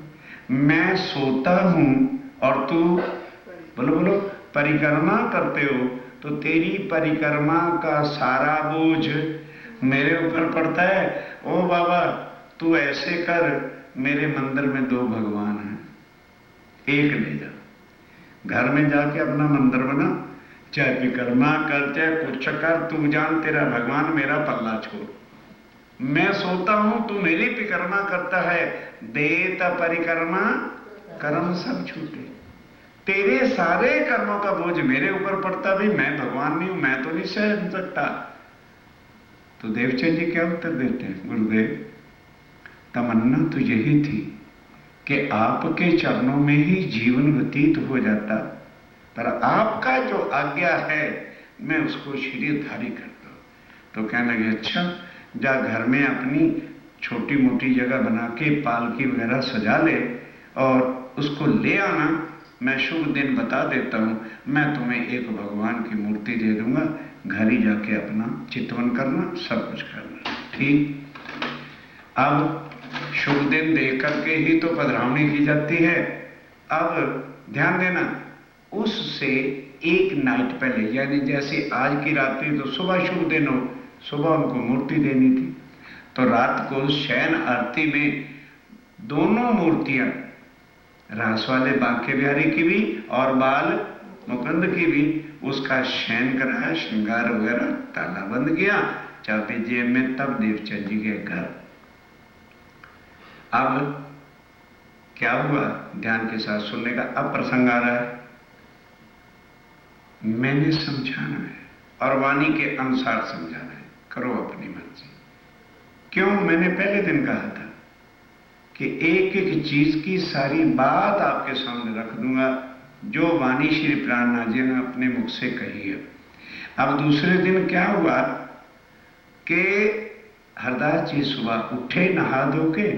अब देवचंद जी आज लेट आएंगे, क्यों, पालकी लेके सजा के भगवान को लेने आना है।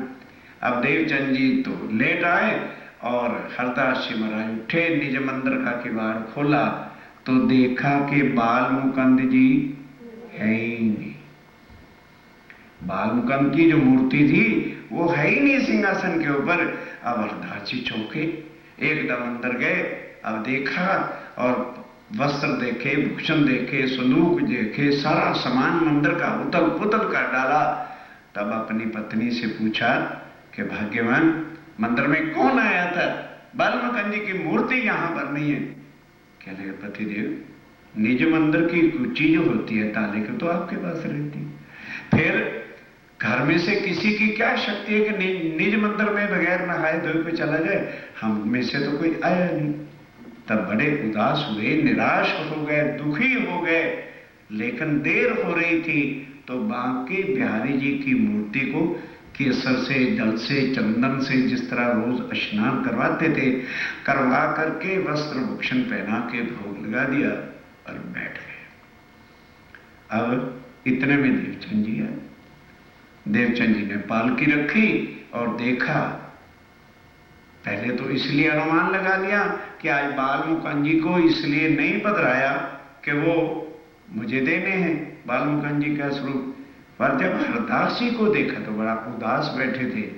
कहने, गुरुदेव क्या बात हो गई, उदास क्यों हो? कहने के, भाई देवचंदर, बुरा कहे चाहे भला कहे, रात को तेरे सामने बाल मुकुंद जी और बांके बिहारी जी के स्वरूप का शयन कराया था, लेकिन सुबह मैं उठा तो बाल मुकुंद जी की मूर्ति सिंहासन पे नहीं थी, पता नहीं कहाँ चली गई। तो देखो, हम और आप होते तो क्या कहते, अरे जानी कहाँ है, यूं ही कह दे कि हमको देना नहीं चाहता। हमारी बुद्धि तो वैसी है ना, मिनट में। तो देवचंद जी क्या कहते हैं, तो जिसने अपने सदगुरु गुरु के ऊपर ही संशय ले लिया, वो भाव से पार क्या होगा।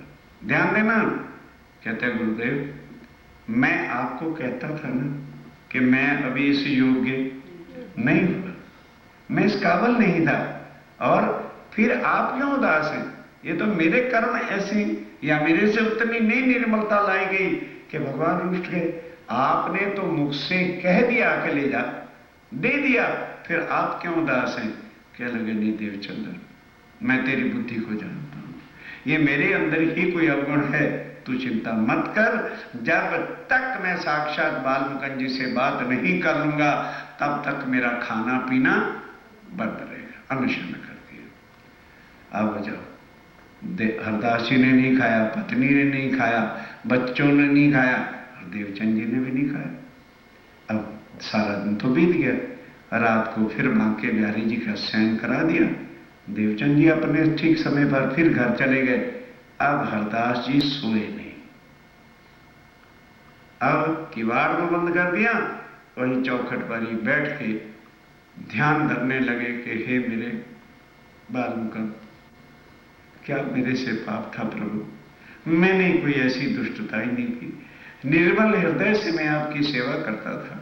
याद करते करते करते करते बस 2-2:30 बजे ध्यान में आंख मिची थी कि बाल मुकुंद जी साक्षात गोलोक से आके सामने खड़े हुए, साक्षात आके दर्शन दिया। तब एकदम हरदास जी चौंके, हो प्रभु जी, कहां चले गए थे? कहने लगे, ओ दास याद रख ले, जिस देवचंद्र को तूने अपना चेला बना रखा है, इसकी आत्म की तू पहचान कर सकता? अब चुपाई पढ़ो। सो तुमको इन स्वरूप की, सो तुमको इन शरीर नहीं स्वरूप की पहचान नहीं है, वही नहीं पहचान। तुम देवचंद्र को अपना शिष्य जो बना रहे हो, इसके अंदर कौन बैठा है तू नहीं जानता, मैं जानता हूं। क्या कहते हैं आगे? मैं इनकी सेवा ना से सको। क्यों? आज दिन तक किसको मानते थे? 11 साल और बोलो बोलो, बोलने में नहीं हिचक होना चाहिए। 11 साल और दम दिन वाला हमारा कृष्ण है, और वो डर रहा है देवचंद जी से। और क्या कह रहा है? मैं इनकी सेवा ना सह सकूं। क्यों? आगे बढ़ो। ना सह सको एहसान। हम तो बाबा इनके एहसान ही नहीं उतार सकते। क्यों? ये पहली बार ब्रिज और आए थे तो मुझे भावसागर से इन्होंने, विष्णु का स्वरूप है ना बालमुकुंद, कल की चर्चा याद करो, किसको खंड किया था? विष्णु भगवान को वो बालमुकुंद बने हुए। वो कहते हैं, हो हरदास महाराज किसके घर भेज रहे हो? ये परम धाम के अक्षरातीत की श्यामा रानी इस ब्रह्मांड में आई थी, इन्होंने मुझे भावसागर से पार किया था। हम तो इनका पल पल उठ के इनके चरणों में प्रणाम करते हैं, और मैं इनका एहसान नहीं उतार सकता। तेरी नहीं पहचान हुई, मैं इनकी सेवा बर्दाश्त करूंगा? याद रख ले, आज तो मैं आ भी गया, दोबारा अगर इस तरह की भूल करोगे तो मैं कभी भी दर्शन दूंगा नहीं।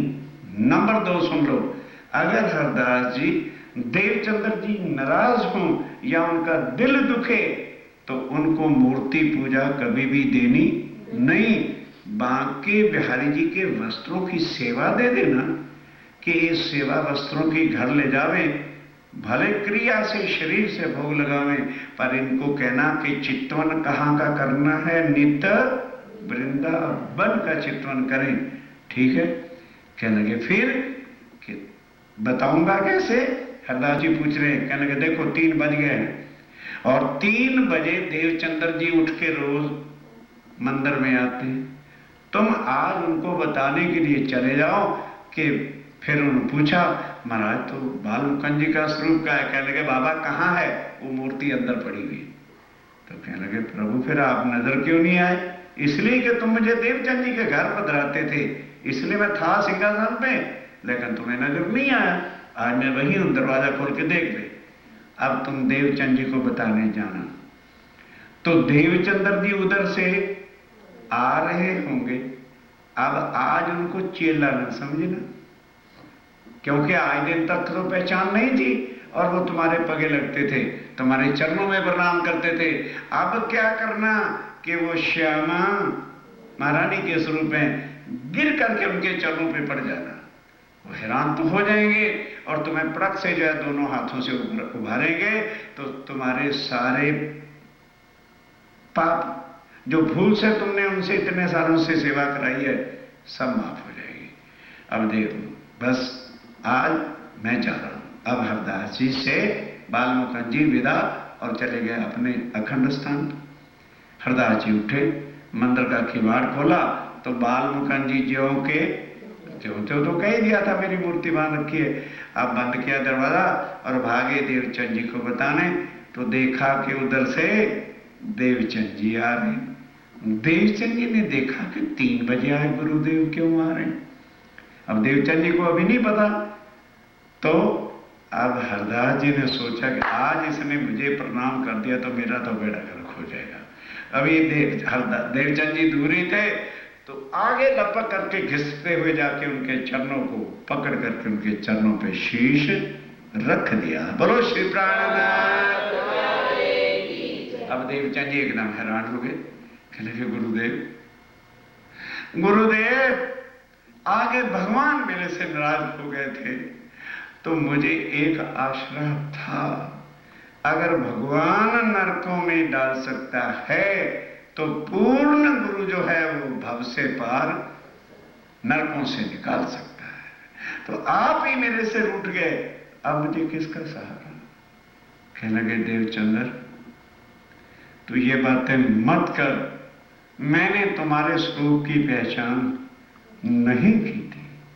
मुझे सारी उम्र हो गई थी बालमुकुंद जी और बांके बिहारी की सेवा करते करते, पर कभी भी मुझे साक्षात दर्शन नहीं हुए थे। इट इज यू, आप एक ऐसा कारण है कि मेरे पास आए और मूर्ति को देने को मैंने कहा और बालमुकुंद जी की मूर्ति गायब हुई।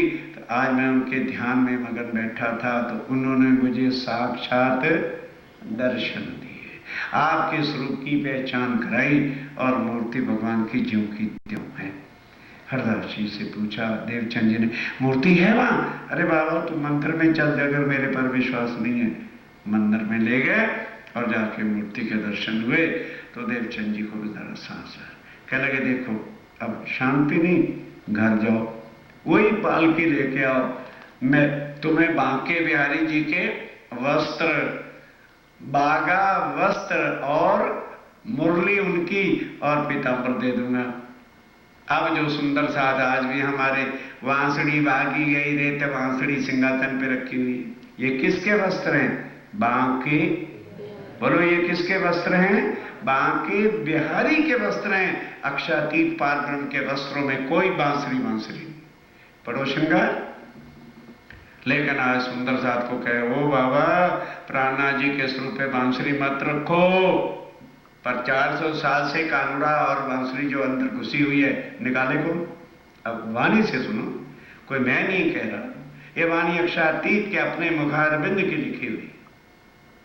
तब अभी देवचंद जी को राज्य तो नहीं मिले थे, वो आज भी वो वस्त्र जो है वो कहां रखे हैं? नौतनपुरी में राज मंदिर एक है, वो वस्त्र आज भी वहां पर है। जब राज्य के दर्शन हो जाएंगे उसके बाद कभी भी देवचंद जी ने बांसुरी और बागे वस्त्र की सेवा की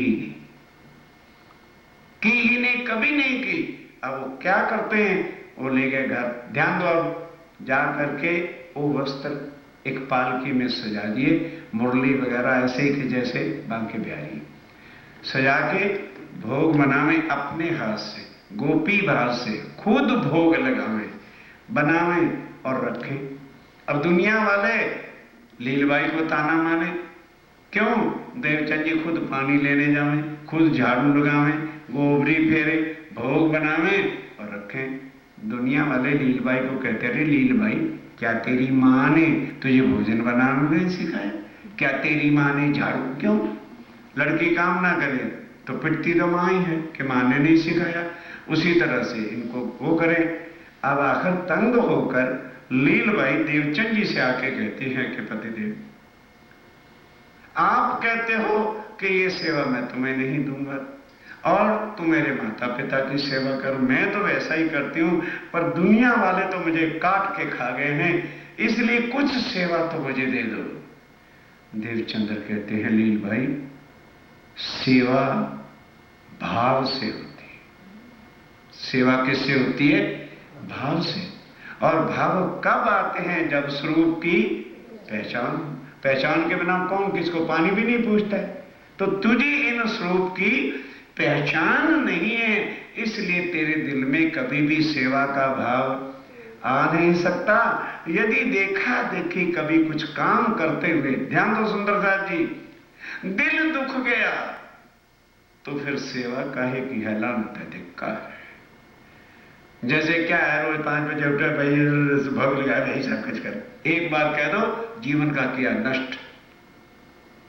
सेवा भाव से होती है। इसलिए है लीलबाई, अभी तेरे दिल में भाव क्यों नहीं है? क्योंकि तुम्हें उस रूप की पहचान नहीं है। तो और सब कुछ करना, पति तेरा मैं हूं कि दुनिया वाले हैं, मैं तेरे पर खुश हूं, पूर्ण खुश से भी और खुश हूं। माता पिता को कष्ट ना होने दे, वो मेरा फर्ज तू निभा दे और तेरा काम मैं कर दूं। बात इस तरह से भोग लगाते, थाल रख देते हैं। और ये नहीं, थाल तो रख दिया अंदर और नगन जड़ तो चौकी पर दोए बारह के कह रहे कमबख्त लड़के, नगन जड़ भोग बोलो, नगन जड़ चौकी पर दोए कमबख्त लड़के, ये लग रहा है भोग, ये भोग है? वहां बैठ जाओ, राज्य की अंगना बन के उनको राजी महाराज भाव के भूखे हैं, मिठाइयां रबड़ी थालों के भूखे नहीं है।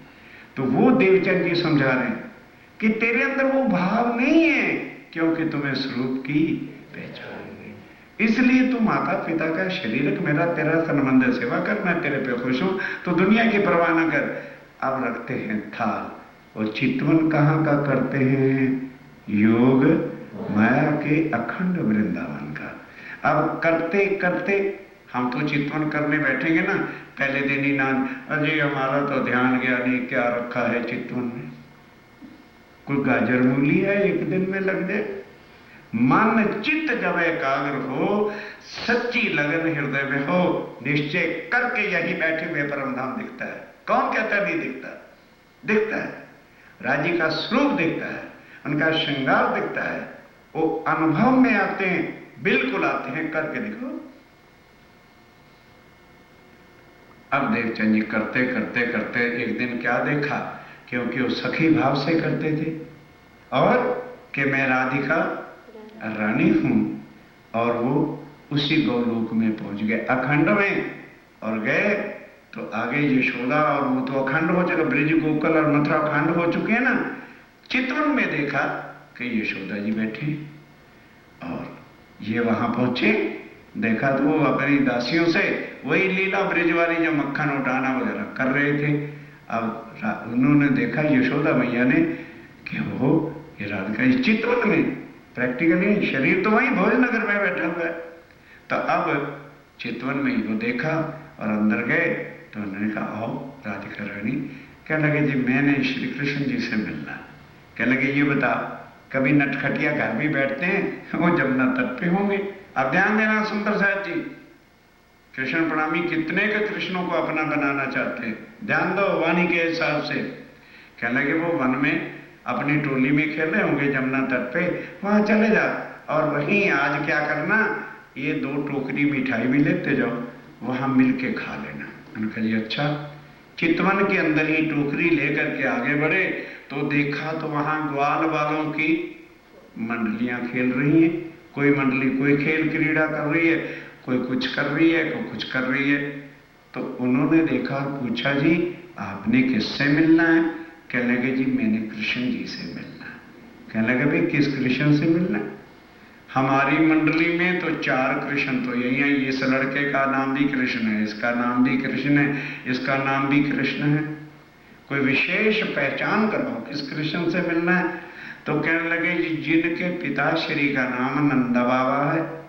कहने लगे बहुत सारे लड़कों का कृष्ण का नाम नंद, उनके पिता का नाम भी नंद बाबा, उसके पिता का नाम भी नंद बाबा है, कोई और पहचान बनाओ।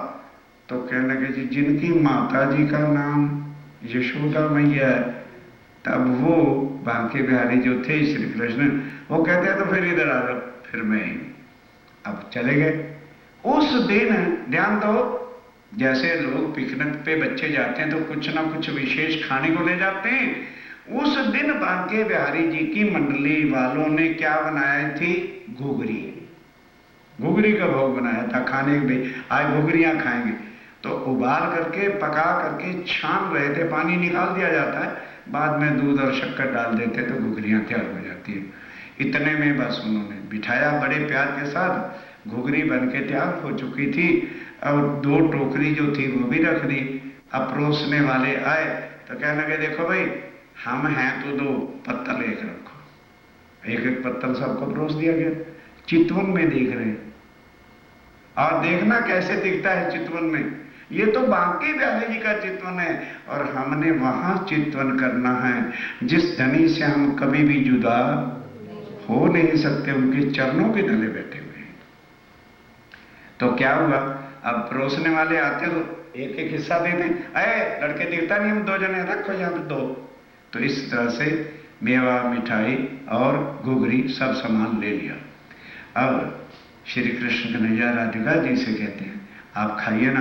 कहने लगे ना मैं नहीं खा सकती, पहले आप। कहते भाई देखो वो रिश्ता जुड़ा है, आज आप हमारे मेहमान हैं, इसलिए मेहमान नवाजी के तरीके से आप खाओ। अब इतने लाड प्यार को देख के देवचंद जी भूल ही गए कि मैं भोजनगर में बैठा हूं, सुरता में इतना मगन रस आनंद आ गया कि हाथ उठाया और खाने लगे तो हाथ कहाँ लगेगा, वहां हाथ तो गया ही नहीं था, वहां तो चितवन गया हुआ था। वो लगा नीचे तो सुरता टूट गई, अब खा तो सके नहीं। ध्यान आ गया कि हाँ मेरे पति बांके बिहारी ठीक हैं, अब क्या होगा। अब वो पूछने लगे भी ये जो सारी लीला मैंने चितवन में देखी है, ये मुझे ज्ञान कहां से प्राप्त होगा। तो फिर किसका सहारा ले, फिर हरदास जी के पास गए। कहने लगे गुरुदेव ये बताओ, बाल मुकुंद जी का और बांके बिहारी जी के जो कथाएं आनंद रस की हैं वो मुझे कहां से प्राप्त हो गई। कहने लगे भाई देवचंद्र, सुनाने को तो मैं भी सुना सकता हूं, पर तेरे प्रश्नों का उत्तर मैं नहीं दे सकता। तू जामनगर नौतनपुरी चला जा, वहां पर हमारे राधा वल्लभी मार्ग की मूल गादी है और श्याम जी का वहां एक मंदिर है, मंदिर का नाम भी श्याम जी है, आज भी है वो नौतनपुरी में, आज भी वो मंदिर है। और ध्यान देना, वहां कांजी भट्ट नाम के हमारे आचार्य हैं, तुम उनसे जाके भागवत सुनना तो तुम्हारे सारे संशय मिटा देंगे और तुम्हें पहचान करा देंगे। बस तुरंत देवचंद जी लीलबाई को लिया। इस बीच में भोजनगर के अंदर उनकी 2 संतान भी हो जाती, एक लड़का और एक लड़की। लड़के का नाम था बिहारी जी और लड़की का नाम था, बोलो, हाँ भूल गए, बोलो बोलो कोई बोलो, हाँ बिल्कुल डर के क्यों बोलते हुए। लड़की का नाम क्या था, जमुना बाई, और लड़के का नाम क्या था, बिहारी जी। माता पिता को विरुद्ध हो गए थे, साथ लिया, वहां जाके देखा और भी सगे संबंधी कुटुंब कबीले वाले लोग रहते थे, एक मकान लिया और ठहर गए। अब बेचारे पिता देखते हैं, अभी तक भी देवचंद जी तो कुछ काम का संसार का किया ही नहीं, वो बुढ़ापे में भी अपना थोड़ा वही व्यापार कर करके घर का काम चलाते थे। अब देवचंद जी महाराज पहुंच गए राधा वल्लभियों के मंदिर में। अब ध्यान के साथ सुनना, तो श्रीमद् भागवत कैसे चर्चा सुनी जाती है और कैसे उस पर अमल किया जाता है। अब भागवत का पाठ जब शुरू हुआ तो 3रे स्कंद में एक एक चीज भागवत के प्रमाण बता रहा हूं आपको। 3रे स्कंद के अंदर क्या था, हरदास वो कांजी भट्ट वर्णन करते हैं कि देखो भाई, हर इंसान के पास 2 चीजें होती हैं, सावधान होकर सुनने का प्रसंग है। एक तो तन है और एक तन के अंदर आत्मा है। अच्छा, अब ये बताओ, शरीर झूठा कि आत्मा, बोलो बोलो बोलो। शरीर तो मिटने वाला है, आत्मा कभी भी मिटने वाली नहीं है। इसलिए हरदास जी समझा रहे हैं कि बड़े भाग्य से जाकर आत्म तत्व का ज्ञान होता है। तो सबसे पहले अब ऑर्डिनरी इंसान का क्या फर्ज है, सत्य की पूजा पहले करे कि झूठ की? हाँ? सत्य की करनी चाहिए, लेकिन हमें सवेरे उठते किसकी पूजा करनी है, बैठी। उसके बाद नाश्ता, उसके बाद दोपहर का भोजन, उसके बाद फिर बीच में जूस पूस भी, उसके बाद फिर शाम की टीवी, उसके बाद फिर रात्रि का भोजन भी, फिर सोते समय दूध भी, और सवेरे उठो तो भूखे का भूखा, फिर भूखे का भूखा। और जो सच्ची आत्मा है उसके लिए हमारे पास कोई समय नहीं, उसके लिए कोई समय नहीं। अजय क्या करें, काम होते हैं तो रोटी ना खाओ एक दिन, नाश्ता ना करो एक दिन, वो उसकी याद आ जाती है, उसका ध्यान है। झूठ के तो वो कहते हैं भाई ये तो भांडा आहार का, ये तो बर्तन जन्म से लेके मरते दम तक आदमी खाता है, कितने बोरे अनाज गड़प करता है, लेकिन ये भूखे का भूखा है, खाओ। स्वामी जी ने ये नहीं कहा कि इसको भूखा मारो, लेकिन सवेरे उठ के पहले आप सत्य की पूजा करो। भाई ये उन्होंने चर्चा सुनी और उस दिन से देवचंद जी ने प्रण कर लिया कि ज्ञान सुधी मैं पहले आत्मा का पूजन नहीं करूंगा। आत्मा का पूजन क्या है कि सवेरे उठ के इसकी खुराक दे। आत्मा की खुराक क्या है? वाणी। ये पढ़ लो, उसके बाद दिन में 50 बार खाओ, कौन मना करता है आपको? देवचंद जी ने वो प्रण कर लिया। अब राधा वल्लभी मार्ग में आज भी क्या प्रथा है कि वो द्वादश वाले दिन यानी 12 वाले दिन ना तो भागवत खोलते हैं ना भोग लगाते हैं। क्यों? उस दिन व्यास जी के शरीर छोड़ने का दिन है, तो वो भंडारा करते हैं उनकी स्मृति में, लेकिन भागवत नहीं खोलते। भाई आज नहीं खोलनी क्योंकि व्यास जी के धाम चलने का दिन है। तो अब ध्यान देना, उससे पहला दिन कौन सा होता है? एकादशी का। एक एक चीज का भेद अच्छी तरह से समझो जरा। एकादशी वाले दिन लोग व्रत रखते हैं, पीते पीते हैं, खाता कुछ नहीं। तो उस दिन जो पंडित लोग होते हैं कथा करने वाले, वो 1 कलाक की बजाय 2-3 कलाक भी करते हैं। भी आज उपवास है। और क्यों? अब ध्यान देना कि एकादशी का जो कोट व्रत रखेगा वो सीधा स्वर्ग में पहुंच जाता है। ध्यान देना जरा, सुनने की बात है। तो लोग क्या करते हैं? एकादशी का व्रत है ठीक, लिखा क्या है? जो कोट 1 कोट यानी 1 करोड़ व्रत रखेगा वही तो जाएगा। महीने में कितनी एकादशी होती? 2। एक अंधेरा पक्ष की, एक उजाला पक्ष की, 2 हुए। साल में कितने हुए? 24। अगर मां बचपन से ही व्रत कराए तो मानो ज्यादा से ज्यादा 100 साल की तो आयु नहीं होगी। कितने व्रत हुए? 2400। चाहिए कितने? 1 करोड़। ना इधर के रहे ना उधर के। लेकिन व्रत एकादशी का जरूर रखना, रखो। समझाना फर्ज है। इतना समझ के भी जो व्रतों में और जपों में अंधकार में पड़ता है, तो बोलो मैं क्या कर सकता? ये वाणी भागवत के प्रसंग की बातें। अब वो लोग तो एकादशी वाले दिन व्रत रखते थे, लेकिन चर्चा कितनी मिलती थी? डबल, 2-3 गुना ज्यादा। तो देवचंद जी का जो नियम था वो तो आज ज्यादा पूरा हुआ है, इसलिए वो व्रत शत नहीं रखते। उस दिन घर में जाके या तो मालपुए खाते हैं या खीर खाते हैं। शाबाश मेरे घोड़े, तूने आज 3 घंटे जो है मुझे आत्म की खुराक दी है, शाबाश, तेरी भी मौज करता हूं। या मालपूड़ा खिलाएं या सीरा खिलाएं, बढ़िया भोजन करें। और द्वादशी वाले दिन कथा बंद रहती थी। देवचंद जी का प्रण था कि ज्ञान सुधी में आत्म की चर्चा नहीं सुनूंगा, त्यां सुधी भोजन नहीं करूंगा। अब वो देवचंद जी उस दिन भंडारे का प्रसाद भी नहीं लेते थे। ये बात राधा वल्लभी मार्ग वालों को पता चल गई कि देवचंद्र एक ऐसा व्यक्ति हमारे धर्म में आया है जो हमारे धर्म के विरुद्ध चलता है। हम उपवास करते हैं तो ये भोजन करता है, हम भंडारा करते हैं तो ये उपवास करता है। अब लड़े किससे? कांजी भट्ट से।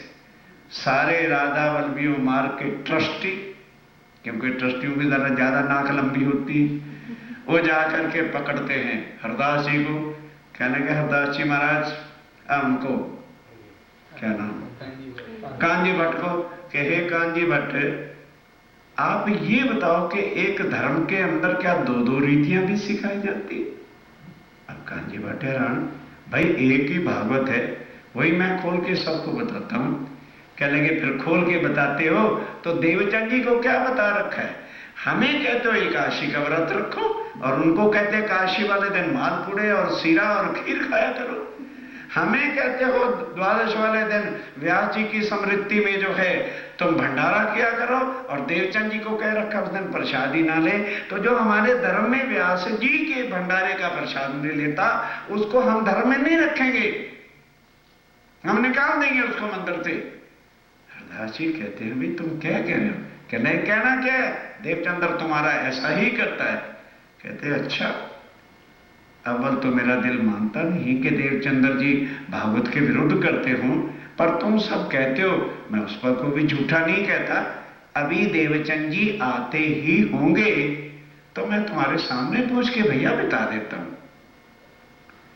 तो देवचंद जी आए, प्रणाम किया, अपने स्थान पर बैठ गए।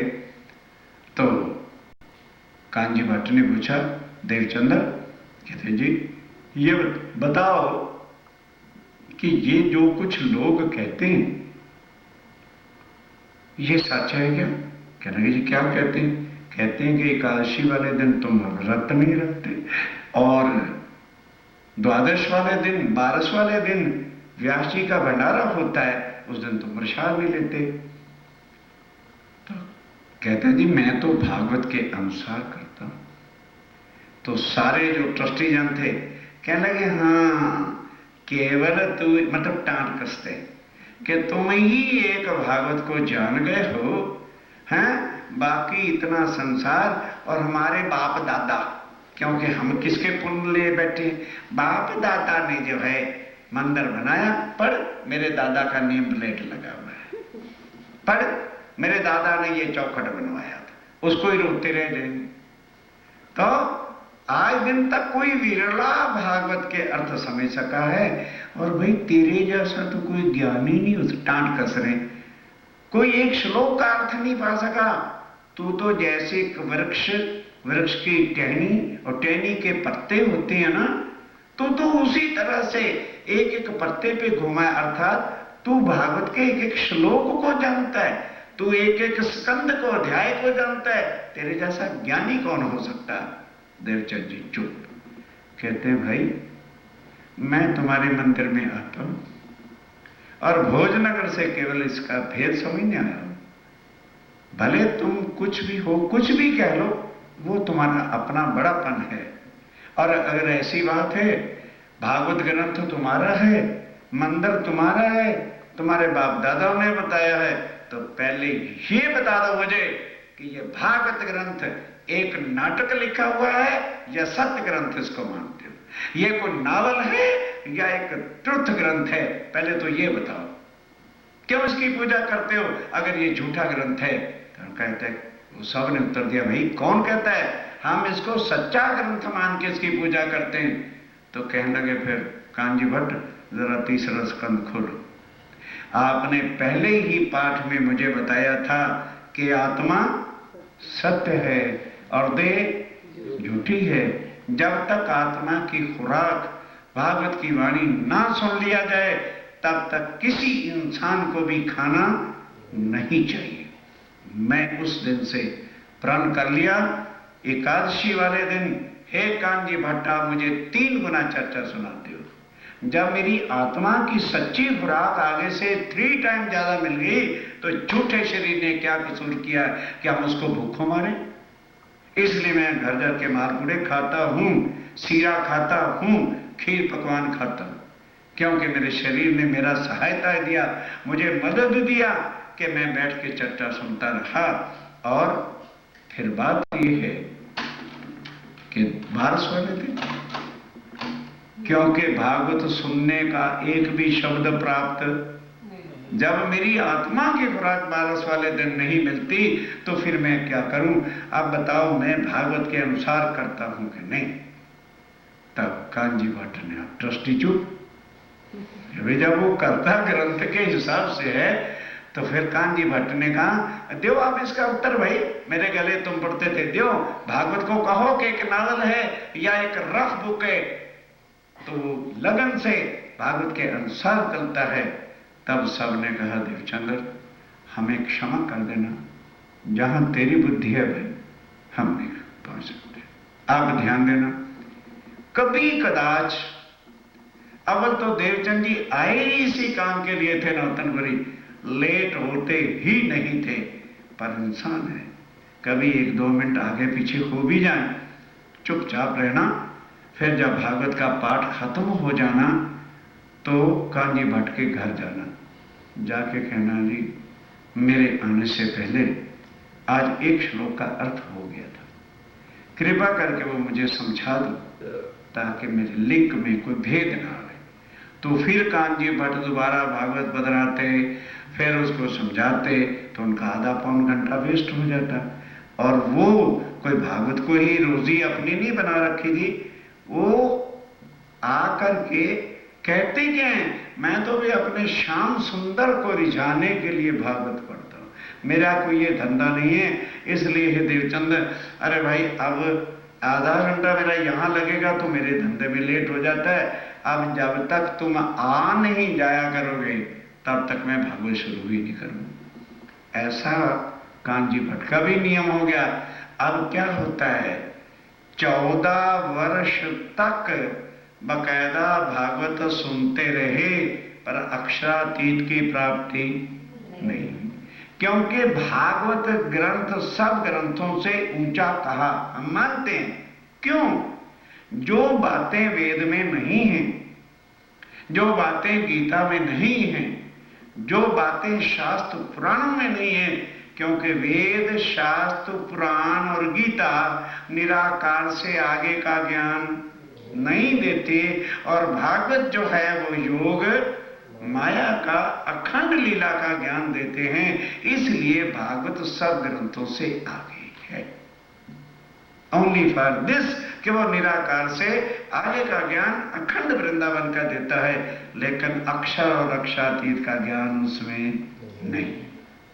तो अब राजी महाराज ने देखा कि भाई अब देवचंद्र क्या करे, संसार के ग्रंथों से ही तो ज्ञान प्राप्त होता है तो आदमी आगे बढ़ता है।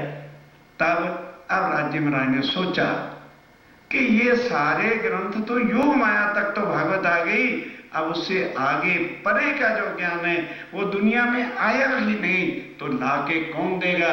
जो शास्त्रों में लिखा था कि जब तक पराशक्ति का ज्ञान दुनिया में नहीं आ जाता तब तक कोई भी पार ब्रह्म की औरखान नहीं करा सकेगा। अब शारीरिक परीक्षा हर वक्त हर संकटों से माया गिराती है। आज दिन तक कभी देवचंद जी को ताव वगैरह नहीं आया था। जब राज्य महाराज की कृपा होने का समय आ गया तो देवचंद जी को बुखार। आज का युग नहीं था कि बच्चे ने छींक मारी और डॉक्टर को बुलाओ, डॉक्टर को बुलाओ, डॉक्टर को बुलाओ। इतना पेन बच्चे को नहीं होता जितना मां को कष्ट हो जाता है। बच्चा रोवे या ना रोवे, डॉक्टर घर आ गया, डॉक्टर साहब कुछ नहीं, मेरा बालक ठीक हो जाना चाहिए। मां रो रही, अरे कम वक्त, अरे बुखार ही तो हुआ है, कौन सी मौत आ गई जिसको तो रो रही। इतना मोह का जाल है कि बस मेरे बच्चे को कुछ ना हो। अरे भाई वो तेरा है नहीं, अगर तेरा है तो जाता नहीं और तेरा नहीं तो रहता नहीं। रो ले, चाहे डॉक्टर का बाबा भी आ जाएगा, उसने जाना है तो जाएगा, हम रोते ही रह जाएंगे। रोने से क्या कुछ जाने वाला वापस आता है? खैर 10 दिन 12 दिन 14 दिन हो गए। तब मत्तू मेहता को चिंता हुई।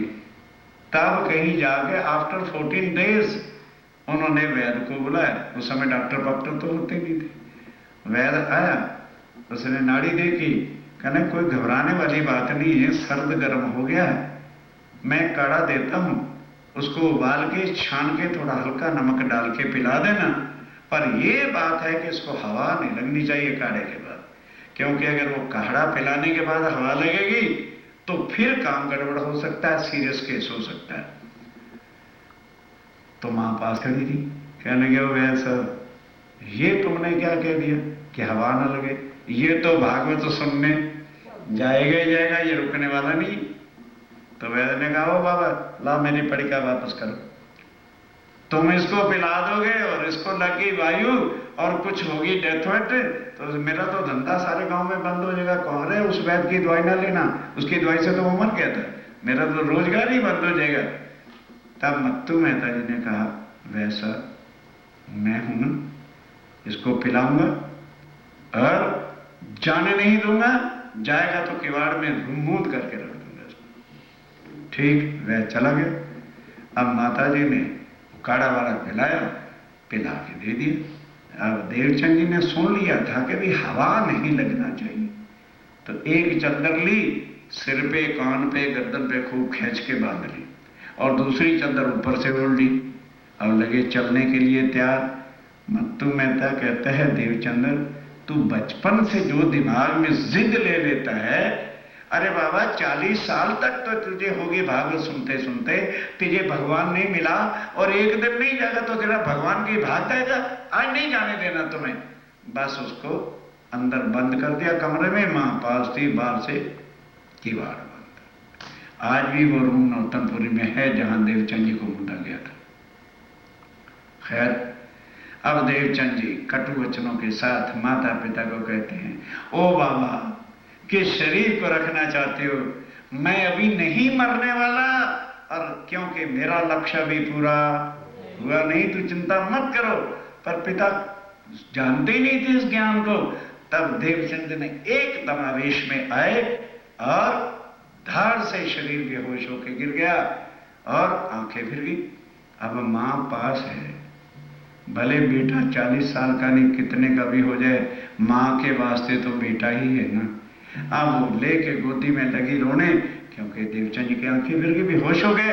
तब लगी मत्तू मेहता जी को गालियां निकालने कि किसको रोकते हो, जल्दी आ जाओ, इनका अंतिम समय आ गया, देवचंद जी जाने वाले हैं। तब मत्तू मेहता ने किवाड़ खोला तो देखा भाई ऐसे ही आंखें, आदमी की आंखें फिरती हैं तो उसी को कहते हैं नियर टू डेथ। तब मत्तू मेहता के आखिर बाप है, आंसू आ गए, गोदी में लेके कहते हैं, देवचंद्र तू बाबा एक बार आंखें खोल के पिताजी कह दे, मैं तुझे उम्र भर के लिए मंदिर में छोड़ाऊंगा, पर हमारी आंखों के सामने रह, तू छोड़ के ना जा। अब उनको तो होश ही नहीं थी वो क्या बोलते। 15-20 मिनट के बाद जब होश आई तो एक तो 14 दिन हो गए थे, कुछ खाया पिया नहीं था, और ऊपर से बेहोशी हो गई, तो जो थोड़ी बहुत शक्ति थी वो भी खत्म। फिर एक हाथ में लाठी पकड़ी, लगन, एक हाथ में लाठी पकड़ी, दूसरा दीवार का टेका लिया, खड़े होके बाहर निकले। तब मत्तू मेहता कहता है, देवचंद्र बेटे आज चल, मैं तुझे भगवान के चरणों में अर्पण कर दूंगा। आज हमें पता चला तू हमारे बेटे के रूप में आया है, लेकिन नहीं, आज के बाद हम तुम्हें कभी नहीं रोकेंगे, जाके मंदिर छोड़ आए। अब क्या होता है, काढ़ा पी रखा था उसने, अपना असर तो करना था, चद्दरें उड़ी हुई थी तो अंदर जोर से पसीना आया और कपड़े भी भीग गए। बस यही बुखार होता है। बस बुखार उतर गया, घर आए, जिस्म पूछा, वस्त्र और धारण किए। अब थोड़ा थोड़ा दूध में साबूदाना इत्यादि वगैरह, दाल, जैसे आदमी ठीक हो जाता है तो खाना पीना शुरू किया। जब 15-20 दिन हो गए, फिर जैसे भोजन आदि क्रिया करते थे करने लगे तो शरीर भी ताकत में आ गया। अब क्या होता है जरा ध्यान से सुनिए। वही किशोर अति सुंदर, ना भैया बाकी कल। अब क्या होगा, जिसको लोग कहते हैं, ध्यान से, कल क्या होने वाला है। लोग कहते हैं जी मंत्र मिला, कोई कहते हैं जी कृष्ण जी ने आके मंत्र दिया, वो कल सारे भेद खुल जाएंगे।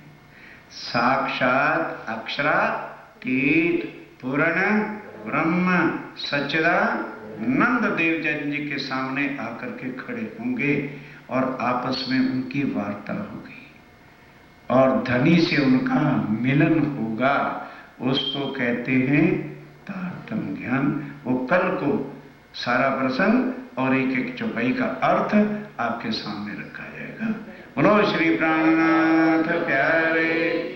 दोहराओ भाई, इससे पिछली दोहराओ ना, साक्षात दिया दीदार, उससे पिछली जो भाई दोहराओ, पीछे वाली। जब फिर यहाँ से पथलिया, फिर यहाँ से पथलिया, होए चली फुर्सत, होए चली फुर्सत। किससे? बुखार से छूट गए और स्वस्थ होते चले गए। दिन दिन चढ़ते गए, दिन दिन चढ़ते गए। यही कसने की हद, यही कसने की थी हद, यही शरीर अपेक्षा थी। उसको अच्छा समझे कुछ नहीं। बुखार बुखार शरीर को आता है, आत्मा को बुखार नहीं आता। बस ये परीक्षा थी, उसमें उतर गए, अब साक्षात राज्य दर्शन देंगे। अगली चौपाई में है साक्षात आए दिया दीदार, वो कल समझाएंगे। फिर बोलो श्री प्राणनाथ।